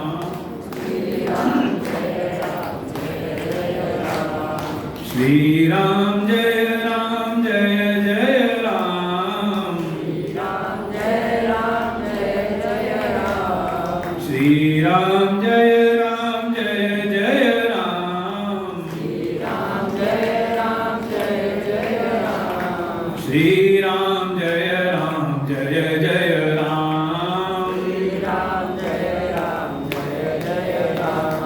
श्री राम जय जय राम, निज गिरा पावन करण कारण राम जस तुलसी कहो। और ये राम नाम तो ऐसा है, आप रखते हो जीभ पर, बिल्कुल जीभ पे आपने रखा, ये दोनों तरफ कार्य करता है। जैसे उपमा दी, जैसे कोई दीपक आपने देहरी पर रख दिया, दरवाजे पे ड्योढ़ी पर आपने रख दिया, तो दीपक क्या करता है? दोनों प्रकाशित करता है ना, भीतर को भी और बाहर को भी, है कि नहीं? अब पूर्व के समय याद कर ले, अब तो हर जगह बल्ब लगे हुए हैं, लेकिन पहले लोग जब संसाधन कम थे तो दरवाजे पे लालटेन टांगते थे, दरवाजे पे कोई बल्ब लगा दिया कि जिससे क्या हो, अंदर भी एक ही से प्रकाश हो जाए, बाहर भी हो जाए। ऐसे ही भगवान का जो नाम है, उनका जो गुणगान है, जब ये हमारी जिह्वा पर आता है तो ये हमारे भीतर को भी प्रकाशित करता है, भीतर को भी पवित्र करता है और साथ ही बाहर को भी पवित्र करता है। गोस्वामी जी का पहला तो यही प्रयोजन है, थोड़ा हम अपने जीवन में भी धारण करें। बाहर तो हम स्नान कर लेते हैं, भीतर को पवित्र करना है तो वो है भगवान की कथा, भगवान का नाम। दूसरा प्रयोजन गोस्वामी जी कहते हैं कि मैंने प्रारंभ में गुरु जी से कथा तो मैंने बहुत सुनी थी, मैं गुरु सन सुनी सो कथा सुकर खेत, कि सुकर खेत में जो मेरे गुरुदेव थे मुझको कथा सुनाया करते थे, लेकिन समझ नहीं तसे बालपन, उस समय कुछ बालपन था, सब बातें समझ में नहीं आती थी। ये आपको भी होगा, ये मत समझना कि आप 50 वर्ष के हो, 60 वर्ष के हो, 70 वर्ष के हो कि 80 वर्ष के हो। यहाँ शरीर की आयु की बात नहीं चल रही है, यहाँ बात चल रही है बौद्धिक क्षमता की, बुद्धि का स्तर कैसा है। कल परसों मनोज जी तो कहा उन्होंने बड़ी अच्छी बात कही, क्योंकि गुरु जी ने एक बात कही थी कि भगवान को ताजे पुष्प प्रिय हैं, बासी नहीं, मुरझाए हुए नहीं। भाई भगवान के मंदिर में अर्पण करना हो फूल, तो कौन सा फूल लाते हो? माली के पास गए, दुकान वाले के पास गए ही नई सड़क पर और उठा के फूल दे दे, ऐसी माला दे दे मुरझाई हुई थी, तो आप कहोगे भैया बढ़िया ताजी माला वाली दो, है कि नहीं? तो कितनी बार कहेगा भैया फिर सुबह सुबह लेना, सुबह सुबह ताजी मिलती है ना। तो गुरु ने कहा कि भगवान को भी ताजे मतलब युवा प्रिय है, जब शरीर में तरोताजा रहे वो प्रिय है। तो मनोज ने उसी बात को पढ़ के माई से कहा कि भले मेरी आयु 60 वर्ष है, लेकिन मैं अपनी आयु मानता हूं 30 वर्ष, क्योंकि 30 वर्ष पूर्व ही मैंने गुरु जी से दीक्षा प्राप्त की थी। और मुझे लगता है कि जिस घड़ी मेरे गुरुदेव मेरे जीवन में आए, उसी दिन से मेरा जीवन शुरू हुआ। जिसके जीवन में गुरु नहीं तो समझ लो उसका जीवन अभी शुरू नहीं है ना। तो उन्होंने कहा अभी मैं तरोताजा हूं, 30 वर्ष युवा अवस्था में हूं। बालपन, अगर बौद्धिक क्षमता वैसी ना हो, अभी संसार के विषयों में ही बुद्धि रम रही है, तो बढ़िया सा बढ़िया ज्ञान भी हमें सुनाया जाए, हमारी बुद्धि इसको ग्रहण नहीं कर पाती, समझ में नहीं आया था। इसीलिए मैं इस राम कथा को गुरुदेव की कृपा को स्मरण करते हुए इसको मैं भाषाबद्ध कर रहा हूं, इसकी मैं रचना कर रहा हूं। भाषाबद्ध कर्म में सोई, मोरे मन प्रबोध जही होई। लेकिन दूसरा प्रयोजन है, और ये कोई अगर शिक्षक वर्ग के होंगे उनको समझ में आ जाएगा। जब कभी हमने स्वयं अध्ययन किया हो परीक्षा उत्तीर्ण करने के लिए, तो बहुत सारी ऐसी चीजें, ऐसे सिद्धांत होते हैं हमें समझ नहीं आता, हम याद करके परीक्षा उत्तीर्ण कर लेते हैं, है ना। लेकिन कभी वही पढ़ाना पड़े तो, क्लास लेनी पड़े उसी विषय की उसी संदर्भ की कक्षा लेनी हो, तो पहले पढ़ते हैं, फिर जो हमने बाईपास करे थे नहीं समझा, कोई बात नहीं, याद कर लो। अब याद करने से काम नहीं चलेगा, उसको अच्छे से समझो भी, उसकी बारीकियों को समझ के जाओ। हमें तो स्मरण में आता है, जब हम पढ़ रहे थे तो हमारे एक प्रोफेसर साहब थे, वो कहते थे, कभी उन्हें मिलने जाएं तो देखो पढ़ रही हैं, बड़े नोट्स बना रही हैं। तो हमने कहा बड़ी तैयारी कर रहे हैं सर। तो उन्होंने कहा तुम लोग की चिंता नहीं रहती, लेकिन तुम्हारी क्लास में बैठता है ना वो बच्चा, एक का नाम लिया, बहुत मेधावी था, कहा वो जो बैठता है ना उसके लिए ज्यादा पढ़ना पड़ता है, पता नहीं कहाँ से कौन सा क्रॉस क्वेश्चन कर दे ये समझ नहीं आया, ये ऐसा क्यों हो गया।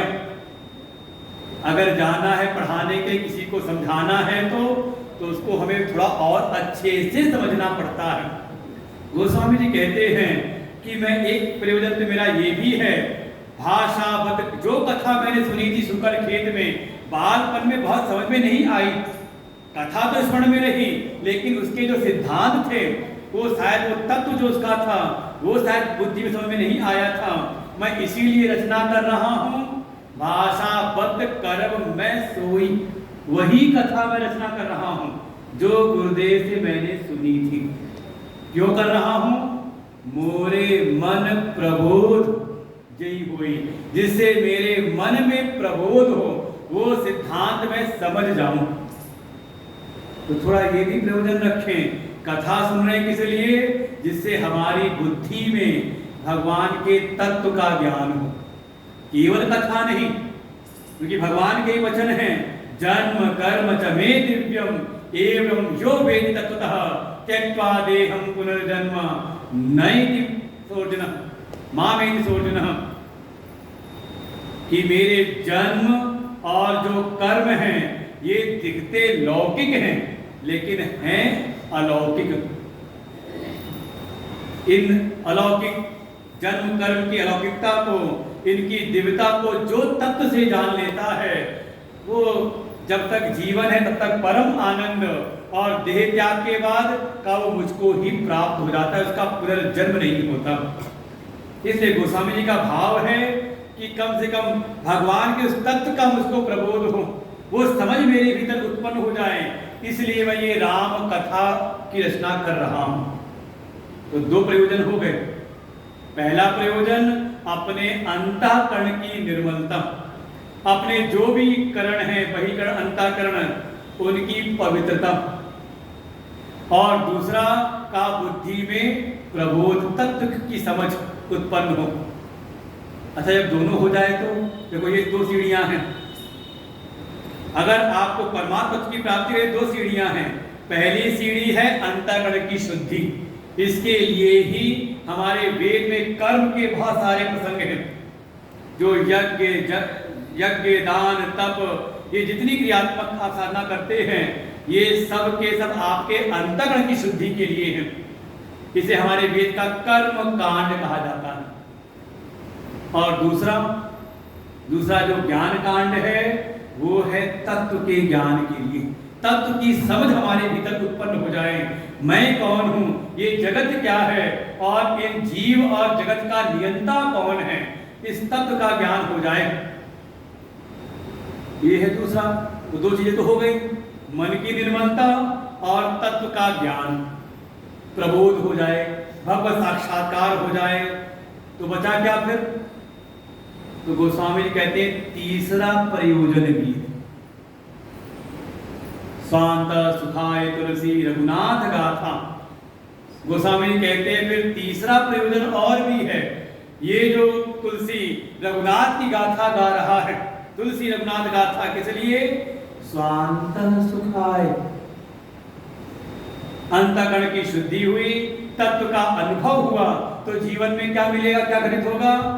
का आपका जो अंतः सुख है, वास्तव में सुख भीतर ही है, कि कहीं बाहर भी है सुख? सुख कहाँ है? भीतर ही है, भाषित होता है बाहर। क्योंकि जब भी आप बाहर जिसमें बाहर के विषय में सुख की अनुभूति आपको भ्रम होता है, आप देखो जिस विषय से आपने सुख की चाह की थी वो विषय तो आपको प्राप्त हो जाता है, लेकिन धीरे सुख उसका गायब हो जाता है, या उसकी विषय की मात्रा बढ़ी तो सुख कम होने लगता है, क्योंकि वो केवल एक भ्रम मात्र है। जो बाहर जगत का जो विषयों का जो आनंद है, जो विषय का जो सुख है, वो देश से सीमित है, वो काल से सीमित है, वो परिस्थितियों से सीमित है। लेकिन जो आपके भीतर का सुख है, अच्छा मान लो बाहर के पदार्थों से सुख होता ना, तो कभी आप निद्रा की कोशिश ना करते, सोने के प्रयास ना करते। और सबसे बड़ी जीवन की समस्या तब है जब आपको नींद ना आए, है कि नहीं? ये समझ ले, प्रमाण है ये, लक्षण से समझ में आती बातें। आपका स्वतः, आपका स्वयं का प्रमाण है ये। आप सबसे ज्यादा सुखी तब होते हो जब सबसे अपना संबंध तोड़ करके आप सो जाते हो, कि नहीं? नींद ना आए 1 दिन, 2 दिन, 3 दिन, जाके डॉक्टर से गोली लेकर के खा करके सोने का प्रयास करोगे, क्योंकि लगता है जब सबसे ज्यादा सुख कहाँ है? कहा जब सबसे संबंध तोड़ के अपने भीतर आते हैं। गोस्वामी जी कहते हैं चिंता मत करो, नींद ना आए तो स्वांत सुख का अनुभव करना है तो भगवान की कथा। और आप बिल्कुल जिसको भी नींद ना आती, गोली खाने की आवश्यकता नहीं, आप रामचरितमानस उठा करके इसका पाठ करना प्रारंभ कर दीजिए, भगवान राम के नाम का जप करना प्रारंभ कर दीजिए। देखिए स्वतः ही मन शांत होकर के अपने आप आपको निद्रा भी आ जाएगी। जिसको समस्या समझ लो, ये समाधान है। ये गोस्वामी कहते स्वांत सुखाए, जब मन निर्मल हुआ, तत्व का अनुभव हो गया, फिर तो केवल आनंद ही आनंद है। और उसी को नाम दिया परमानंद, उसी को नाम दिया ब्रह्मानंद। वही राम की अनुभूति है, अपने अंतस्थ प्रभु की अनुभूति है। फिर उसके जीवन में परिस्थितियां कैसी भी आए, उसके जीवन में दुख नहीं आता, जीवन में विषाद नहीं आता, उसका हृदय तो सदैव ही आनंद में ही रमण करता है। सो आनंद सिंधु सुख राशि, जो आनंद सिंधु हैं, जब उनमें स्थिति प्राप्त हो गई तो स्वांत सुखाए। गोस्वामी कहते हैं तीसरा प्रयोजन है अंतः सुख। ये जो हृदय के भीतर परमानंद है, ब्रह्मानंद है, आत्मानंद है, उसकी अनुभूति के लिए कहा मैं ये कथा सुनाता हूं। और ये तो बिल्कुल हम लोग का प्रिय प्रयोजन है। निरंतर कथा या तो श्रवण करना संतों से, गुरुदेव से, या तो कहीं अवसर मिले तो सुनाना। इसीलिए हम लोग की कथा कहीं ना कहीं कोई किसी व्यवस्थाओं के सापेक्ष नहीं रहती कि वहाँ क्या क्या व्यवस्था नहीं है। अभी हम गए लखनऊ में, पहली बार आयोजन था, गीता ज्ञान यज्ञ था, नए लोग तो कुछ समझ में थी नहीं, ऐसी व्यवस्था उन्होंने कर रखी थी जो लगा ठीक ठाक है नहीं। बड़ा भीड़ भाड़ में, ऐसे कोई मंदिर था, वहाँ ऐसी व्यवस्था नहीं थी, मंदिर था लेकिन एक अवरोध ज्यादा थे वहां पर।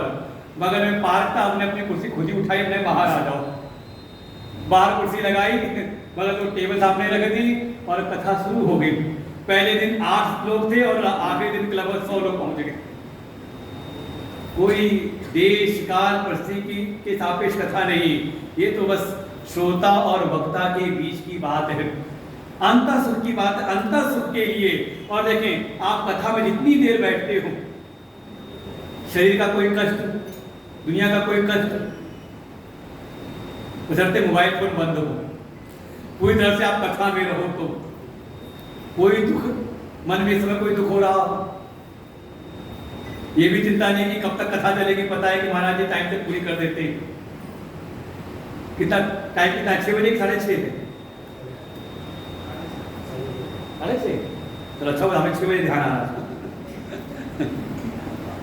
4 6:30। ये भी चिंता नहीं, पता है कि घड़ी लगी होगी, कहीं ना कहीं दिखी रही होगी। वैसे गलत लगा रखी घड़ी, घड़ी वक्ता के सामने होनी चाहिए, श्रोता के सामने नहीं होनी चाहिए। नहीं, यहाँ होनी नहीं चाहिए। हमारे गुरु जी जब भी कथा कराते कहते घड़ी सामने लगाओ, मेरे सामने लगाओ, श्रोताओं के सामने मत लगाओ। और कहीं क्लास चल रही हो उपनिषद की, श्रीमद् भगवत गीता की, और कहीं किसी श्रोता ने अगर घुमा के ऐसे हाथ देखा घड़ी, कहते जाओ बाहर जाके बैठो, मतलब तुम्हारा मन नहीं लग रहा है यहाँ पर, कहीं ना कहीं तुम्हारा पात्र नहीं आप। ये तीन प्रयोजन हैं, अपनी निर्मलता, अपने कर्णों की, अंतःकरण की निर्मलता, अपने अंतःकरण की पवित्रता, पहला प्रयोजन। फिर प्रभु के तत्व का अनुभव, ये दूसरा प्रयोजन। हमारी बुद्धि में समझ बढ़े, हमारी बुद्धि का विवेक बढ़े, दूसरा प्रयोजन। और जो अपना आत्मा है, जो प्रभु साक्षात परम पिता परमेश्वर ब्रह्म स्वरूप से आत्मा रूप से विराजमान है, उसके आनंद की अनुभूति, ये है तीसरा प्रयोजन। ये तीन प्रयोजनों के साथ में गोस्वामी जी कथा प्रारंभ करते हैं। और ऐसा वर्णन है कि उन्होंने एक सरिता, एक कविता रूपी सरिता का रूपक दिया है। नदी है और जाकर के मानसरोवर में मिलती है, जहां उस मानसरोवर का जो जल है, राम विमल जस जल भरिता सो, जहां का जल है राम जी का निर्मल यश, उनकी कथा ही यहाँ का जल है। अगर कोई श्रोता उसका अवगाहन करना चाहे, उसका पान करना चाहे, तो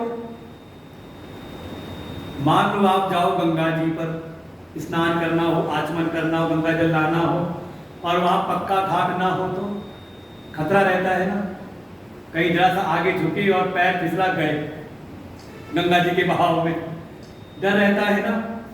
लेकिन वहीं आप ऐसे घाट पर जाओ जहां बढ़िया साफ सुथरी सीढ़ियां बनी हुई हो, पैड़ी बनी हो, तो आपको लगता है, सुलभता लगती है, तो एक एक पैड़ी उतर करके आराम से जा करके जल आप पान करते हो। गोस्वामी जी ने यही विचार किया, किसी को इस राम विमल जस का पान करने में कठिनाई ना हो, कष्ट ना हो, किसी प्रकार का कोई भय ना रहे, इसलिए उन्होंने 7 सुंदर सोपान के साथ में वहां 4 घाटों का निर्माण किया। 4 घाट हैं यहाँ पर। एक है ज्ञान का घाट, समझ लो स्थान है वो कैलाश, जहां कथा सुना रहे हैं स्वयं भगवान शिव और सुनने वाली है मां भगवती पार्वती जी। श्रावण मास में उनका नाम लेना जरूरी है। राम कथा के परम रसिक हैं हमारे भगवान शिव, और उन्हीं के अंशावतार हमारे हनुमान जी, उनसे बड़ा कोई कथा का रसिक नहीं। और भगवान शिव जी के जो आप पूरे चरित्र को देखें, या तो वो ध्यानस्थ रहते हैं, शंकर से स्वरूप समारा नाग समाधि अखंड पारम, या तो समाधिस्थ रहते हैं, और या तो अगर उत्थान दशा है तो भगवान की कथा करते हैं। यही दो रूप है उनके जीवनचर्या के। ऐसे भगवान प्रभु श्री राम की कथा के परम रसिक भगवान शिव इस ज्ञान के घाट पर मां भगवती पार्वती को कथा सुना रहे हैं। इसको कहा ये ज्ञान का घाट है। दूसरा घाट है कहा नीलगिरी पर्वत, जहां पर कथा सुनाने वाले हैं भगवान के परम भक्त काकभुसुंडी जी, और सुनने वाले भगवान के हिम सेवक गुरु जी। समझे, हर प्रकार के हैं, देवलोक के भी हैं, दिव्य लोक के भी हैं, तो बिल्कुल निम्न भी हैं, पशु पक्षियों के भी। पक्षी को भी पक्षी भी कथा सुना रहा है और पक्षी कथा सुन रहे हैं। वहीं पर कुछ गरुड़ जी ने देखा, जब कथा सुनने गए जब वहां पर काकभुसुंडी की शरण में, तो देखा क्या वहां बहुत सारे और भी पक्षी आए हुए हैं। कैसे? तो कहा वृद्ध वृद्ध विहंग तह आए, बहुत सारे वृद्ध वृद्ध। वैसे वर्णन आता है कि वहां पर बहुत सारे हंस कथा सुनते थे, और हंसों को देखे तो हंस किस रंग के होते हैं? सफेद। वैसे यहाँ भी दिखता है कई बार कथाओं में युवाओं की गिनती कम रहती है, ज्यादातर कौन से होते हैं? कहा वो सर पे पाला पड़ा हुआ, गम गलितम पलितम मुंडम दसन विहीनम जातम कुंडम, जिनके सिर के ऊपर पाला पड़ गया हो। पाला पड़ गया मतलब सफेदी छा गई हो, तो कौन है? कहा वृद्ध वृद्ध ही ज्यादा दिखाई देते हैं। और होता बिल्कुल ऐसा ही है। वहां देखा बहुत सारे हंस, मतलब वृद्ध वृद्ध लोग सुन रहे हैं, और सुना कौन रहे हैं? कार कुसुमनी जी सुना रहे कौवे रूप में। और कौवा किस रंग का होता है? मतलब कथा का ही रंग रूप रहता है। सुनने वाले वृद्ध और सुनाने वाले। हमने कहीं कथा सुनाई तो जो कथा के यजमान थे, जैन परिवार कथा हो रही थी, जो कथा के यजमान थे उन्होंने आखिरी दिन कथा विश्राम पर उनका एक पुत्र था जापान में, उसे वीडियो कॉल पर उसे बात कराई कि उसको भी आशीर्वाद दे दीजिए। उसने जैसे ही उसको देखा तो कहा, अरे गुरुजी आप तो बिल्कुल यंग हैं। हमने कहा क्यों, तुम्हें क्या लगता था? उसने कहा हमें तो लगा कथा उथा हो रही है, भागवत कथा हो रही थी, तो हमें लगा कथा हो रही तो कोई आए होंगे, कोई जटाजूट वाले, कोई सफेद सफेद बालों वाले, कोई बाबा जी आएंगे कथा सुनाएंगे। ये तो बिल्कुल उल्टा दिखाई दे रहा है। तो बिल्कुल ऐसा ही है दृश्य इस नीलगिरी पर्वत पर भी। सुनने वाले हैं वृद्ध वृद्ध और सुनाने वाले हैं, हमेशा उनका वही नवीन स्वरूप रहता है, उनकी वृद्धावस्था उनको नहीं आती। कार मुसुंडी जी इसको कहा ये है भक्ति का घाट। और ऐसे घाट पर तो जैसे ही गरुड़ जी पहुंचे गए थे, वो संशय से युक्त होकर के, संदेह से ग्रस्त होकर के गए थे। मन में कहीं ना कहीं आशंकाएं थी, मन बड़ा उदासीन था। जैसे ही वहां पर पहुंचे उस भक्ति के घाट पर, नीलगिरी पर्वत पर, अभी कथा भी नहीं सुनी, लेकिन वहां पहुंचते ही उनको ऐसा अनुभव हुआ जैसे वहां के औरा में प्रवेश करते ही उनके सारे संदेह मिट गए। मन को पहुंचते ही वहां पर आनंद का, यही है भक्ति का घाट। भक्ति के घाट में साधन में भी आनंद है और सिद्ध अवस्था में भी आनंद है। तो भगवान से की भक्ति करने में, पूजा उपासना उनका भजन करने में, तो उसमें भी आनंद है, और भक्ति का फल मिल जाए तो उसमें भी आनंद है। इसलिए वहां पहुंचते ही उनको आनंद की अनुभूति हो जाती है। ऐसा दूसरा घाट है भक्ति का घाट, नीलगिरी पर्वत।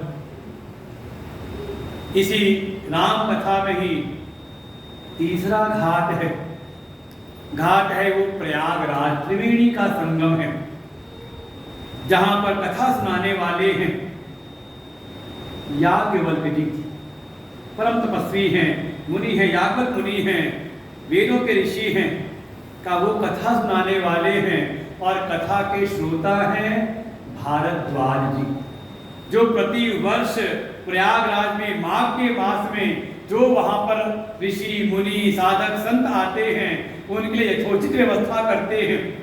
स्वयं का जीवन तो संयम पूर्वक है, समदम तप संयम सब उनके जीवन में है, लेकिन जब सेवा का प्रकल्प आता है तो जो अतिथि आते हैं, जो साधु संत आते हैं, उनके लिए उनकी पूरी उदारता प्रकट होती है।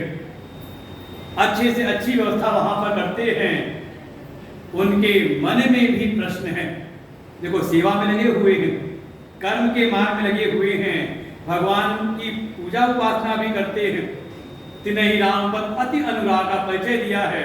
उनका भगवान श्री राम के चरणों में अनुराग है, प्रेम है, उनका सेवा करते हैं, पूजा उपासना उनकी करते हैं, लेकिन भीतर प्रश्न है, राम कवन में पूछूं तुम्ही, कि राम है कौन?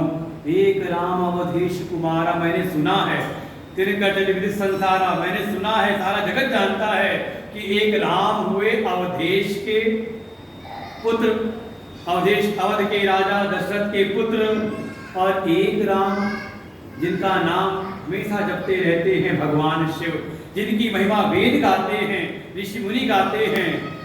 तो ये राम कौन है जिनकी हमने बात सुनी है? ऐसे प्रश्न के साथ में नतमस्तक होते हैं याज्ञवल्क्य ऋषि की शरण में, और याज्ञवल्क्य उनको उपदेश करते हैं। तो ये है कर्म का घाट। एक हो गया ज्ञान का घाट, दूसरा भक्ति का घाट, तीसरा कर्म का घाट। अच्छा, आप कौन से घाट के पात्र हो? कौन सी साधना में? तीनों साधना है। गीता जी में देखें तो 3 प्रकार के योग है वहां पर, कर्म योग, भक्ति योग और ज्ञान योग। कौन सा योग प्राप्त करें? अर्जुन ने प्रश्न पूछ लिया, ज्यायसि चेत कर्मणस्ते मता बुद्धि जनार्दन तत्किं कर्मणि घोरे मां नियोजयसि केशव। हे केशव, हे कृष्ण, एक तब तो आप कहते हो ज्ञान का मार्ग श्रेष्ठ है, तुम उसको कर्म में क्यों लगाते हो? तो कौन सा मार्ग है ये? कर्म का मार्ग? अच्छा, कौन सा मार्ग श्रेष्ठ है? कर्म का मार्ग कि भक्ति का मार्ग कि ज्ञान का मार्ग? कौन सा श्रेष्ठ है? सब घर बैठे लगा रहे हो सब। वास्तव में अब हम दूसरा प्रश्न पूछे, इंटर क्लास अच्छी है कि डिग्री वाली या पोस्ट ग्रेजुएशन वाली? अरे हम पात्र किसके हैं, हमारी योग्यता क्या है, हम किसके लायक हैं? अगर अनधिकारी को ज्ञान में लगा दें तो समस्या है, अनधिकारी को हम कर्म में लगा दें तो समस्या है, अनधिकारी को हम भक्ति में लगा दें तो समस्या है। वास्तव में जैसा पात्र वैसा, जैसा साधक वैसा साधन। साध निश्चित है, मैंने पिछली बार निवेदन किया होगा, 3 चीज का निश्चय करना है, 3 चीज का विचार जरूर करना चाहिए साधना के मार्ग में। साध्य का विचार, साधन का विचार और साधक का विचार। ये 3 विचार बहुत अनिवार्य होते हैं। साधना का मतलब कुछ भी कर लेने का नाम साधना नहीं, पहले तो साध्य का विचार हो कि साध्य क्या है। तो सभी शास्त्र एक मत हो जाते हैं, भगवत प्राप्ति, निर्वाण की प्राप्ति, मोक्ष प्राप्ति, निष्कर्म की सिद्धि, सब कहीं ना कहीं एक ही चीज को दिखा रहे हैं। उस परम तत्व को प्राप्त करना है, मोक्ष की प्राप्ति, साधन धाम मोक्ष कर द्वारा मोक्ष की प्राप्ति करना ही इस मनुष्य जीवन का परम साध्य है। धर्म अर्थ काम पुरुषार्थ है, तात्कालिक समय समय पे जैसी आवश्यकता है वैसी व्यवस्था करनी चाहिए, लेकिन जो मोक्ष है वो परम पुरुषार्थ है। धर्म अर्थ काम, अगर आपको मोक्ष की ओर ले जा रहे हैं तो ये तीनों सार्थक हैं, और अगर धर्म अर्थ काम आपको मोक्ष से अलग कर रहे हैं तो समझ ले कहीं ना कहीं जीवन में समस्या है, आपके साधनों में समस्या है। भागवत जी इसी बात को निष्कर्ष के रूप में बता देती है, रामायण में यही है, मोक्ष परम पुरुषार्थ है, मनुष्य के जीवन का परम लक्ष्य। जेन तनई भवसागर नर समाज अस पाई, तेक्त निंदक मंदमति आत्महन गति जाई। गोस्वामी जी स्पष्ट कह देते हैं कि ये बढ़िया नर शरीर पा करके, और ऐसा नर का समाज जहां पर अच्छे अच्छे साधु संत हैं उनसे ज्ञान प्राप्त करके, अगर ये जीव, ये नर, ये मनुष्य अगर भवसागर को नहीं पार करता, मोक्ष की प्राप्ति नहीं करता, दुनिया में बड़े उसने मंजिलें खड़ी की हों, बहुमंजिली इमारतें खड़ी की हों, खूब अखबार लगाया हो नोटों का, टीवी में भी आ गया हो कि हाँ नोटों की गड्डियां लगा रखी थी अलमारियों में, कमरों में, का मरने के बाद उसको वही गति मिलती है जो किसी आत्महत्या करने वाले को मिलती है। असूर्या नाम ते लोका, बिल्कुल जो इस शरीर में रहते रहते उस परम तत्व को मोक्ष की प्राप्ति इसने नहीं की, क्योंकि अन्य योनियों में भी साधना हो जाती है। ये नहीं कहते केवल मनुष्य शरीर में ही, मनुष्य शरीर में हमारा विवेक की सामर्थ्य मिलती है, इसलिए हर साधन करना सुलभ है। लेकिन उसके बाद भी अगर मनुष्य का शरीर प्राप्त करके भी अगर भगवत प्राप्ति के मार्ग में नहीं लगा, मुक्ति के मार्ग में आगे नहीं बढ़ा, तो समझ ले उसने इस मनुष्य जीवन को व्यर्थ कर दिया। तो साथ तो निश्चित है मोक्ष की प्राप्ति, इसके लिए मनुष्य शरीर मिला है। केवल घर परिवार दुनियादारी नहीं, वो सब करते रहो, लेकिन करते हुए क्रमशः इस मोक्ष के मार्ग में, इस भक्ति के मार्ग में प्रवेश हम करें।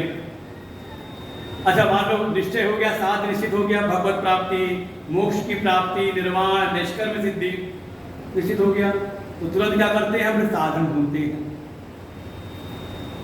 शास्त्रों ने कहा साध के निश्चय के बाद साधन नहीं, विचार करो कि मैं कहां पर खड़ा हूं, साधक की स्थिति क्या है। कि नहीं? अच्छा मान लो हरिद्वार जाना है, कैसे जाएं? कैसे जाएं? क्यों? हवाई जहाज से ना चले जाओ, हेलीकॉप्टर से।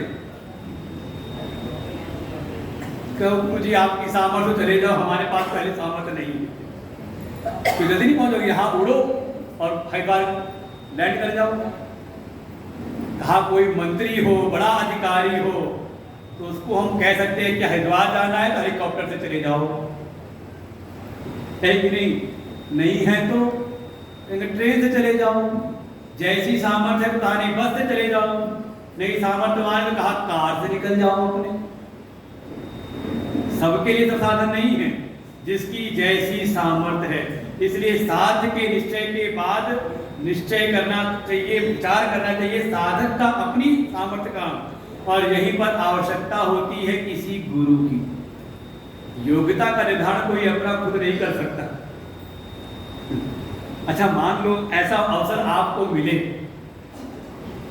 कि आप ही अपना प्रश्न पत्र तैयार करो, आप ही परीक्षा दो और आप ही परीक्षा की कॉपी जांच के अंक दे दो, तो योग्यता मानी जाएगी आपकी। सब अपने को पास ही करोगे फिर कोई नहीं होगा, फिर है कि नहीं? योग्यता तो तब सिद्ध होती है जब कोई योग्य व्यक्ति हमें परख करके हमारा मूल्यांकन करे, तब हमारी योग्यता सिद्ध मानी जाती है ना? इसलिए इस योग्यता को साधक आपको अपना विचार कराने के लिए जाना चाहिए किसी सद्गुरु की शरण में। वो सद्गुरु हमारी सेवा, हमारी उपासना, हमारे मनोभावों को, हमारे बौद्धिक विचारों को देख करके वो जानता है कि ये कहाँ पर खड़ा है, इसकी सामर्थ्य क्या है, और उसकी सामर्थ्य के अनुरूप उसको फिर कोई ज़्यादा कर्मनिष्ठ है तो, शरीर से बहुत मजबूत है तो। अब मान लो कोई 80 साल के दादाजी आए, कोई सेवा बताओ गुरुजी, और गुरुजी कहे अच्छा ऐसा करो, ये मंच इसको उठा करके ना वहां रख दो। 80 साल के दादाजी कहे गुरुजी कोई और काम बता दो, ये तो मुझसे होगा नहीं, है कि नहीं? वो गुरु देखते कि हाँ इसमें अभी थोड़ा कर्मठता है, थोड़ा अभी अपने पुरुषार्थ का इसमें थोड़ा एक अभिमान एक लेके चल रहा है, इसको थोड़ा सेवा में लगाओ, सेवा में लग के थोड़ा इसका अभिमान शिथिल होगा, थोड़ी इसकी शरीर का जो बल है वो भगवान की सेवा में लगेगा, तो कहते कर्म की सेवा में लग जाओ। कोई सामने आया थोड़ा भावना प्रधान है, भीतर एक प्रेम की भावना है, कहीं ना कहीं देखो कुछ लोगों में कैसा, कुछ लोगों के भीतर एक ऐसा गुण होता है, वो जहां जाते हो अपनापन बना लेते हैं। सब में है सामर्थ्य। कुछ ऐसे रहते हैं जहां जाते हैं अपने परिवार में भी जाते हैं, उनका एकांगी जीवन रहता है, अपना खाए पिए अपना काम के अपने में मस्त है, होंगे कुछ इसमें। और कुछ ऐसे होंगे उनको जहां भेज दो, दूसरे किसी देश में भेज दो, वहां पे दो चार इकट्ठे कर लेते हैं अपना। क्या हुआ? एक भावना उनके भीतर है, एक अपनापन बना लेते हैं। तो गुरु देते इसमें एक भावना की तीव्रता है, इसको सीधे लगा दो भक्ति के मार्ग में, आगे बढ़ जाएगा। और वहीं कोई ऐसा है कि कई बार माता पिता दुखी होते हैं बच्चों से, क्योंकि बच्चा हर चीज पूछता है, माता जी ने कहा ऐसा कर दो, क्यों करूं, हर चीज में क्यों, कहां, कैसे, क्या है? बुद्धि कहीं ना कहीं विवेक प्रधान है, विचार प्रधान है, बहुत सारी चीजें। अच्छा रोज चाय बनाते होंगे ढक करके, ढक्कन रख करके, वो फटफड़ाता था ढक्कन, कभी मन में आया कि क्यों हिल रहा है, फल गिरता है नीचे गिरता है, क्यों गिरता है, सोचा आपने कभी? नहीं, जैसा मिला खाओ पियो मजे से रहो। लेकिन वही कोई हर चीज पर वो विचार करता है। और हमारे प्रयाण जी को तो क्या कहा जाए, वो हर चीज में वो एक चीज नोट करते रहते, गुरु जी ने कहाँ पे कोई सिद्धांत बताया, कहाँ कौन सा लॉजिक बताया है, वो हर चीज में लॉजिक ढूंढते हैं। हमारे जहाँ कर्म के अनुष्ठान, उसके पीछे भी कोई ना कोई सिद्धांत क्या है, हमारे ऋषि मुनियों की क्या एक मान्यता रही, धारणा रही। ऐसा कोई अगर है जिसका बुद्धि विवेक जगा हुआ है, विचारशील है, आप उसको लगा दो सेवा में, का चार को और परेशान कर देगा कि क्यों कर रहे हो, कैसे कर रहे हो, कभी अनुभव हुआ कि नहीं ये चीज का? उसको लगा दो भगवान की पूजा कराने में, पूजा कम करेगा, विचार ज़्यादा बताएगा। का उसको लगा देते सीधे तत्व के विचार में। अगर विचार ही करना है तो विचार करो, कस्य त्वं कुत आयातः, को मे जननी को मे ताता। का इसका विचार करो, तुम कौन हो, कहाँ से आए हो, कौन तुम्हारी माता है, कौन तुम्हारे पिता हैं, इसका भी जगत क्या है, इसका विचार करो। तो इसका निर्धारण जो साधक का अवलोकन है वो तो किसी न किसी सदगुरु की शरण में रह करके ही होता है। इसलिए साधन कौन सा श्रेष्ठ है ये महत्वपूर्ण नहीं, हमारे लिए कौन सा साधन उत्तम है, सुनाई चाहिए बात। तो आपके लिए कर्म का साधन श्रेष्ठ है कि भक्ति का है कि ज्ञान का, पक्का है कुछ? हमें तो पता ही नहीं कि हम कर्म के लायक हैं कि भक्ति के लायक। कभी सेवा भी कर लेते हैं, कभी पूजा पाठ भक्ति भी कर लेते हैं, कभी सत्संग भी सुन के कुछ विचार कर लेते हैं, लेकिन पहुंचते कहीं नहीं, कुछ पता चलता नहीं कि हम हैं किस लायक, कौन सी क्लास में बैठने वाले हैं, हम कौन से घाट पर बैठे हैं। तो गोस्वामी जी कहते चिंता बिल्कुल मत करो, एक चौथा घाट में बना रहा हूं और वो चौथा घाट है दीन घाट। मोसम दीन न दीन हित तुम समान रघुवीर, कि मुझ जैसा दीन नहीं और प्रभु के जैसा कोई दीनानाथ नहीं, दीनों का हित करने वाला नहीं। ऐसे जो दीन हो, जिनको ये भी ना पता हो कि हम किस लायक हैं, हम कौन सा साधन पकड़े। तो गोस्वामी ने कहा ये चौथा घाट है जिसका नाम है दीन घाट। यहां पर आ जाओ, यहाँ पे आपको सारे घाटों की कथा मिलेगी। इसीलिए जब आप मानस में प्रवेश करेंगे, इसमें जब डुबकी लगाएंगे इसके जल में, तो आपको कहीं पर उमा कहूँ मैं अनुभव अपना, सत हरि भजन जगत सब सपना, आपको ज्ञान की बात भी मिलेगी, आपको यहाँ भक्ति की भी बात मिलेगी। तो जहाँ कहीं ज्ञान की बात है तो देखना वहां पे कहीं ना कहीं भगवान शिव सुना रहे होंगे और सुनने वाली होगी माँ पार्वती। कहीं भक्ति की बात है तो वहां पर आ जाएगा सुनो गरुड़, सुनो गुरगाई, ये सब क्या है समझ लो कहाँ की है, कहा भक्ति के घाट की कथा सुना रहे काकभुंडी जी और सुनने वाले हैं गरुड़ जी। जहाँ कहीं आ जाए सुनो मुनीसा तो समझ लो याज्ञवल्क्य सुना रहे हैं भरद्वाज मुनि को, कहाँ की कथा है, कहा कर्म की। और ऐसे ही सारे घाटों की कथा सुनते हुए कहा ये जो दीन है ये भगवान दीन वत्सल परमात्मा के चरणों की शरण प्राप्त करके का उनके उस परम तत्व को प्राप्त कर लेता है। ऐसे गोस्वामी जी की उनकी महिमा है कि उन्होंने ऐसी रचना की जो बड़े से बड़े जो विद्वान हैं वो भी उस ग्रंथ से अछूते नहीं, और जो एक सामान्य जन है शायद निरक्षर हो वो भी उससे अछूता नहीं, उसका भी ये रंजन करती है। ऐसी कृति है गोस्वामी जी की। तो आज उनके जयंती की पावन स्मृति में उनका स्मरण करते हुए, उनको अपने हृदय से पावन श्रद्धांजलि अर्पण करते हुए हम लोग अपने स्वाध्याय में इस बार प्रवेश करते हैं। और प्रवेश क्या सीधे पहुंचते हैं हम लोग 47वें दोहे पर।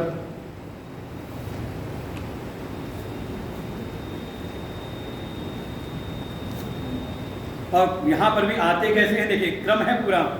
सबसे पहले आप देखें 45वें दोहे के बाद वहाँ वर्णन आता है कथा का क्रम कैसे शुरू होता है। पहले ही वर्णन किया है पहले घाट कर्म के घाट की बात। भरद्वाज मुनि बसई प्रयागा तिनहि राम पद अति अनुरागा तापस समदम दया निधाना परमार्थ परम सुजाना। इसलिए बढ़िया अगर स्वाध्याय करना है सबके सब मानस लेकर के आओ, और जिसके पास ना हो तो आसपास हाँ यहाँ काउंटर में भी रखी रहती है रामचरित मानस। आप देखें एक एक पंक्ति आप पढ़ेंगे तो बिल्कुल आपको रहे कि आपका हृदय इसे कहते हैं कि स्पर्श होगा और एक मन की रुचि भी उत्पन्न होगी पाठ करने की। प्रारंभ किया पहले घाट की, ले आए कर्म के घाट पर। स्थान है प्रयागराज जहाँ विराजमान है भरद्वाज मुनि। श्रोता, सबसे पहले श्रोता का ही लक्षण दिया। श्रोता कैसा है का तापस समदम दया निधाना, जो अपना जीवन है उसमें तपश्चर्या है, संयम है, नियम है, अपनी इंद्रियों पर संयम, अपने व्यवहार में संयम। लेकिन अगर कुटिया में कोई अतिथि आ गए, कोई साधु समागम हो गया तो दया निधाना। देखिए एक विशेष गुण है, ये दोनों हमारे भीतर होता है, संयम की भावना भी, तपस्या भी और दया भी। लेकिन कैसी? थोड़ी उल्टी होती है। दया होती है, दयालु हम होते अपने लिए, अपने लिए हम उदार होते हैं, दयालु अपने लिए हो जाते हैं। और कोई सामने आ जाए तो तुझे ये करना चाहिए, वैसा क्यों नहीं रहता, वैसा क्यों नहीं करता, ऐसा कर, होता तो नहीं। ये समझ ले, साधक के लक्षण ये है, वो अपने जीवन में होता है संयमी। और देखिए महापुरुषों का जीवन आप देखें, अपने जीवन के लिए अपने लिए व्यवस्था करनी हो तो संकीर्ण रहते हैं, कम से कम में सादा जीवन, उच्च विचार। लेकिन वहीं अगर सेवा का प्रकल्प मिल जाए, भगवान की सेवा करनी हो, संतों की, गुजरों की सेवा करनी हो, धर्म की सेवा करनी हो, तो हो जाते हैं परम उदार। ये है साधक के लक्षण। और संसारी के लक्षण इसके ठीक उलट है, वो अपने लिए हो जाता है उदार, और जब कहीं उसके सामने कोई प्रकल्प आ जाए सेवा का, मंदिर में सेवा करनी है, मंदिर की कोई व्यवस्था करनी है, धर्म के कार्य की कोई व्यवस्था करनी है, तो उसके मन में आता है कितने कम में हो जाएगा। हमारे आचार्य लोग बैठे हुए, उनको खबर कब होगा। जीवन में समस्या अपने है, ये वाला यज्ञ कराना है, ये वाला अनुष्ठान कराना है। आए पंडित जी के पास में तो पहले ही मन के जरूरत कितने में हो जाएगा, और कम में नहीं हो जाएगा पंडित जी, तो आपने बहुत ज्यादा खर्चा बता दिया। क्या हुआ? भगवत कार्य में, भगवान की सेवा में, और ये हमारे समाज की स्थिति ऐसी बन गई, आप समझ लो, जो यज्ञ आदि में जो हम जब इस प्रयोग में लाते हैं और जब चले जाते हैं पूजा की दुकान में, वो समझ लें अगर आप 3 कैटेगरी अगर विभाजित करो, फर्स्ट क्वालिटी, सेकंड और थर्ड क्वालिटी, तो फर्स्ट क्वालिटी मिलती किराने की दुकान में जहाँ से अपना राशन लेते हो, और उसकी थर्ड क्वालिटी मिलती कहाँ पर? क्या? पूजा की दुकान पर। पूजा वाला घी, पूजा वाली सुपारी, पूजा वाले तिल, पूजा वाले जौ। जिस जौ को अगर आप भूमि में अगर उसको बो दो तो उसमें अंकुर भी ना निकले, भुना हुआ एकदम, तेल कौल में केवल छिलका ही छिलका रह गया हो, है तो नहीं ऐसा? बिल्कुल। ये है संसारी का, अपने लिए तो ब्रांडेड बढ़िया से बढ़िया हो, और भगवान की सेवा करनी हो, ठाकुर जी की सेवा करनी हो तो वहां संकीर्णता का ये है संसारी के लक्षण।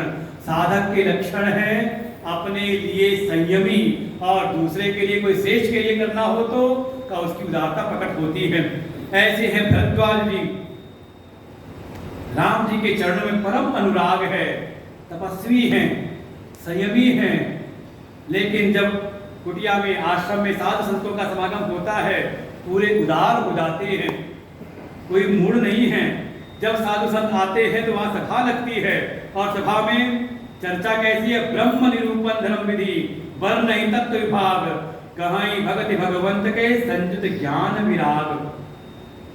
ब्रह्म तत्व का निरूपण, विधान के साथ में धर्म का निरूपण, तत्व का विभाग, कहाई भगति भगवंत, भगवान की भक्ति कैसे करें, साथ में ज्ञान और वैराग की बात भी, संचित ज्ञान वैराग। ऐसी वहां पर चर्चाएं होती हैं। संजोग एक समय माघ के का मेला लगा, उसी में सारे साधु संत आए, उसी में आगमन हुआ याज्ञवल्क्य ऋषि का, और एक मास सबने अपने नियम संयम सब सारे अनुष्ठान वहां पूरे किए। और जब माघ मास पूरा हुआ सब जाने लगे, वो याज्ञवल्क्य ऋषि उठाए अपना दंड कमंडल, मृक्षम उठाया, चलने लगे।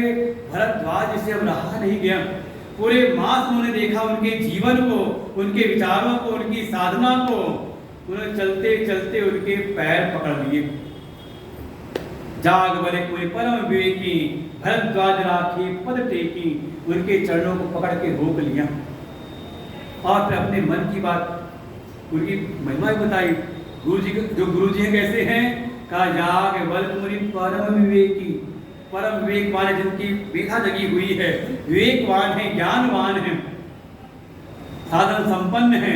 ऐसे याज्ञवल्क्य को देख करके उन्होंने रोक लिया, तद विधि प्रणिपाते, चरणों में लेट गए, चरण पकड़ लिए और उनसे प्रार्थना की, नाथ एक संशय बड़ मोरे, हे नाथ मेरे हृदय में एक संशय है, मैं जानना चाहता हूँ। और उनसे भगवान के विषय में प्रश्न पूछा और याज्ञवल्क्य जी उनको शरण में लेते हैं, कहते हे याग भरद्वाज क्या बताऊं तुम्हें, जैसे तुम पूछ रहे हो।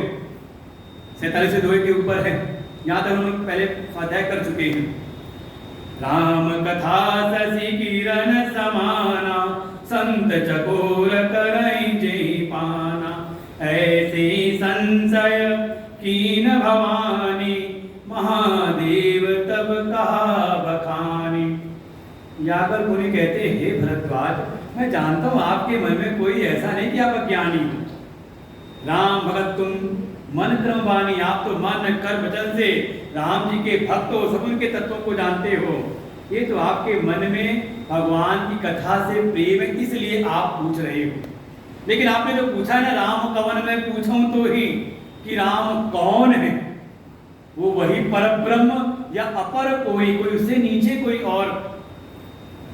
तो हे भरद्वाज जैसे आप पूछ रहे हो ना, ऐसे ही किसी समय माँ भगवती पार्वती जी ने संशय प्रकट किया था, ऐसे ही संशय कीन भवानी, और महादेव तब कहा बखानी, और भगवान शिव ने माँ भगवती पार्वती को कथा सुनाई थी। तो जो कथा उन्होंने सुनाई थी वही तुमको भी सुना देता हूँ। और यहाँ से फिर इस बार का प्रसंग प्रारंभ होता है। तो हम लोग कल आज पाठ कर लेते हैं, कल प्रवेश करेंगे। एक बार त्रेता जुग माहि, शंभु गए कुंभज ऋषि पाहि, संग सती जग जननी भवानी, पूजे ऋषि अखिलेश्वर दानी। राम कथा मुनि बरज बखानी, सुनि महेश परम सुख मानी। ऋषि पूछी करि भगति सुहाई, कही शंभु अधिकारी पाई। कहत सुनत रघुपति गुण गाता, कछु दिन तहाँ रहे गिरिनाथा। मुनि सन विदा मांगी त्रिपुरारी, चले भवन संग दक्ष कुमारी। तेहि अवसर भंजन मई बार, हरि रघुवंश लीन अवतार। पिता बचन तजि राजु दासी, दंडक वन विचरत अविनाशी। हृदय विचारत रात हरौ, केहि विधि दर्शन होय। गुप्त रूप अवतरे प्रभु, गए जान सब कोय। सियावर रामचंद्र की जय, पवन सुत हनुमान की जय। उमापति महादेव की जय, बोलो भाई सब संतन की जय। और यहाँ से प्रसंग प्रारंभ किया कि कैसे भगवान शिव ने माँ भगवती पार्वती जी को कथा सुनाई, वो सारा वर्णन किया। तो हम लोग कल बिल्कुल इसमें प्रवेश करेंगे, क्योंकि अभी जो हमारे जो श्रोता लोग हैं ना, पूरी तैयारी से नहीं आए, क्योंकि ये हमारी स्वाध्याय की कक्षा है और क्लास चल रही हो तो कम से कम आपकी किताब तो होनी चाहिए ना पढ़ने के लिए। तो कल सब मानस लेकर के आए, साथ साथ चौपाइयों का पाठ भी करें और इनके भावों को भी हम अपने हृदय में धारण करें। वो तीनों उद्देश्यों के साथ में, तीन उद्देश्य थे ना प्रयोजन कथा के, कौन कौन से? जब साथ साथ देख के पाठ करोगे तो आपका अंतःकरण, आपका मन, हृदय, बुद्धि आपकी पवित्र होगी। फिर जो आप सुनोगे उससे आपको भगवान के तत्व का प्रबोध, उसका आपको ज्ञान होगा, समझ होगी। और जब दोनों हो जाएंगे तो साथ ही आपको शांता सुख आए, अपना अंतर सुख का आपको यहीं पर अनुभव होगा। इन तीनों प्रयोजनों के साथ में हम इस कथा में प्रवेश करें और जो बाबा तुलसी की हम पर कृपा अनुग्रह, उनको निरंतर अपने हृदय में बसा करके तो हम लोग कल से प्रवेश करेंगे। आज यहीं पर विश्राम लेते हैं। ओम पूर्णमदः पूर्णमिदं पूर्णात् पूर्णमुदच्यते, पूर्णस्य आदाय पूर्णमेवावशिष्यते। ओम शांति शांति शांति। शांति। हरि ओम। श्री गुरुभ्यो नमः। हरि ओम। ओम। आरती के लिए मैं आमंत्रित कर रहा हूँ आदरणीय श्री श्रीजी त्यागी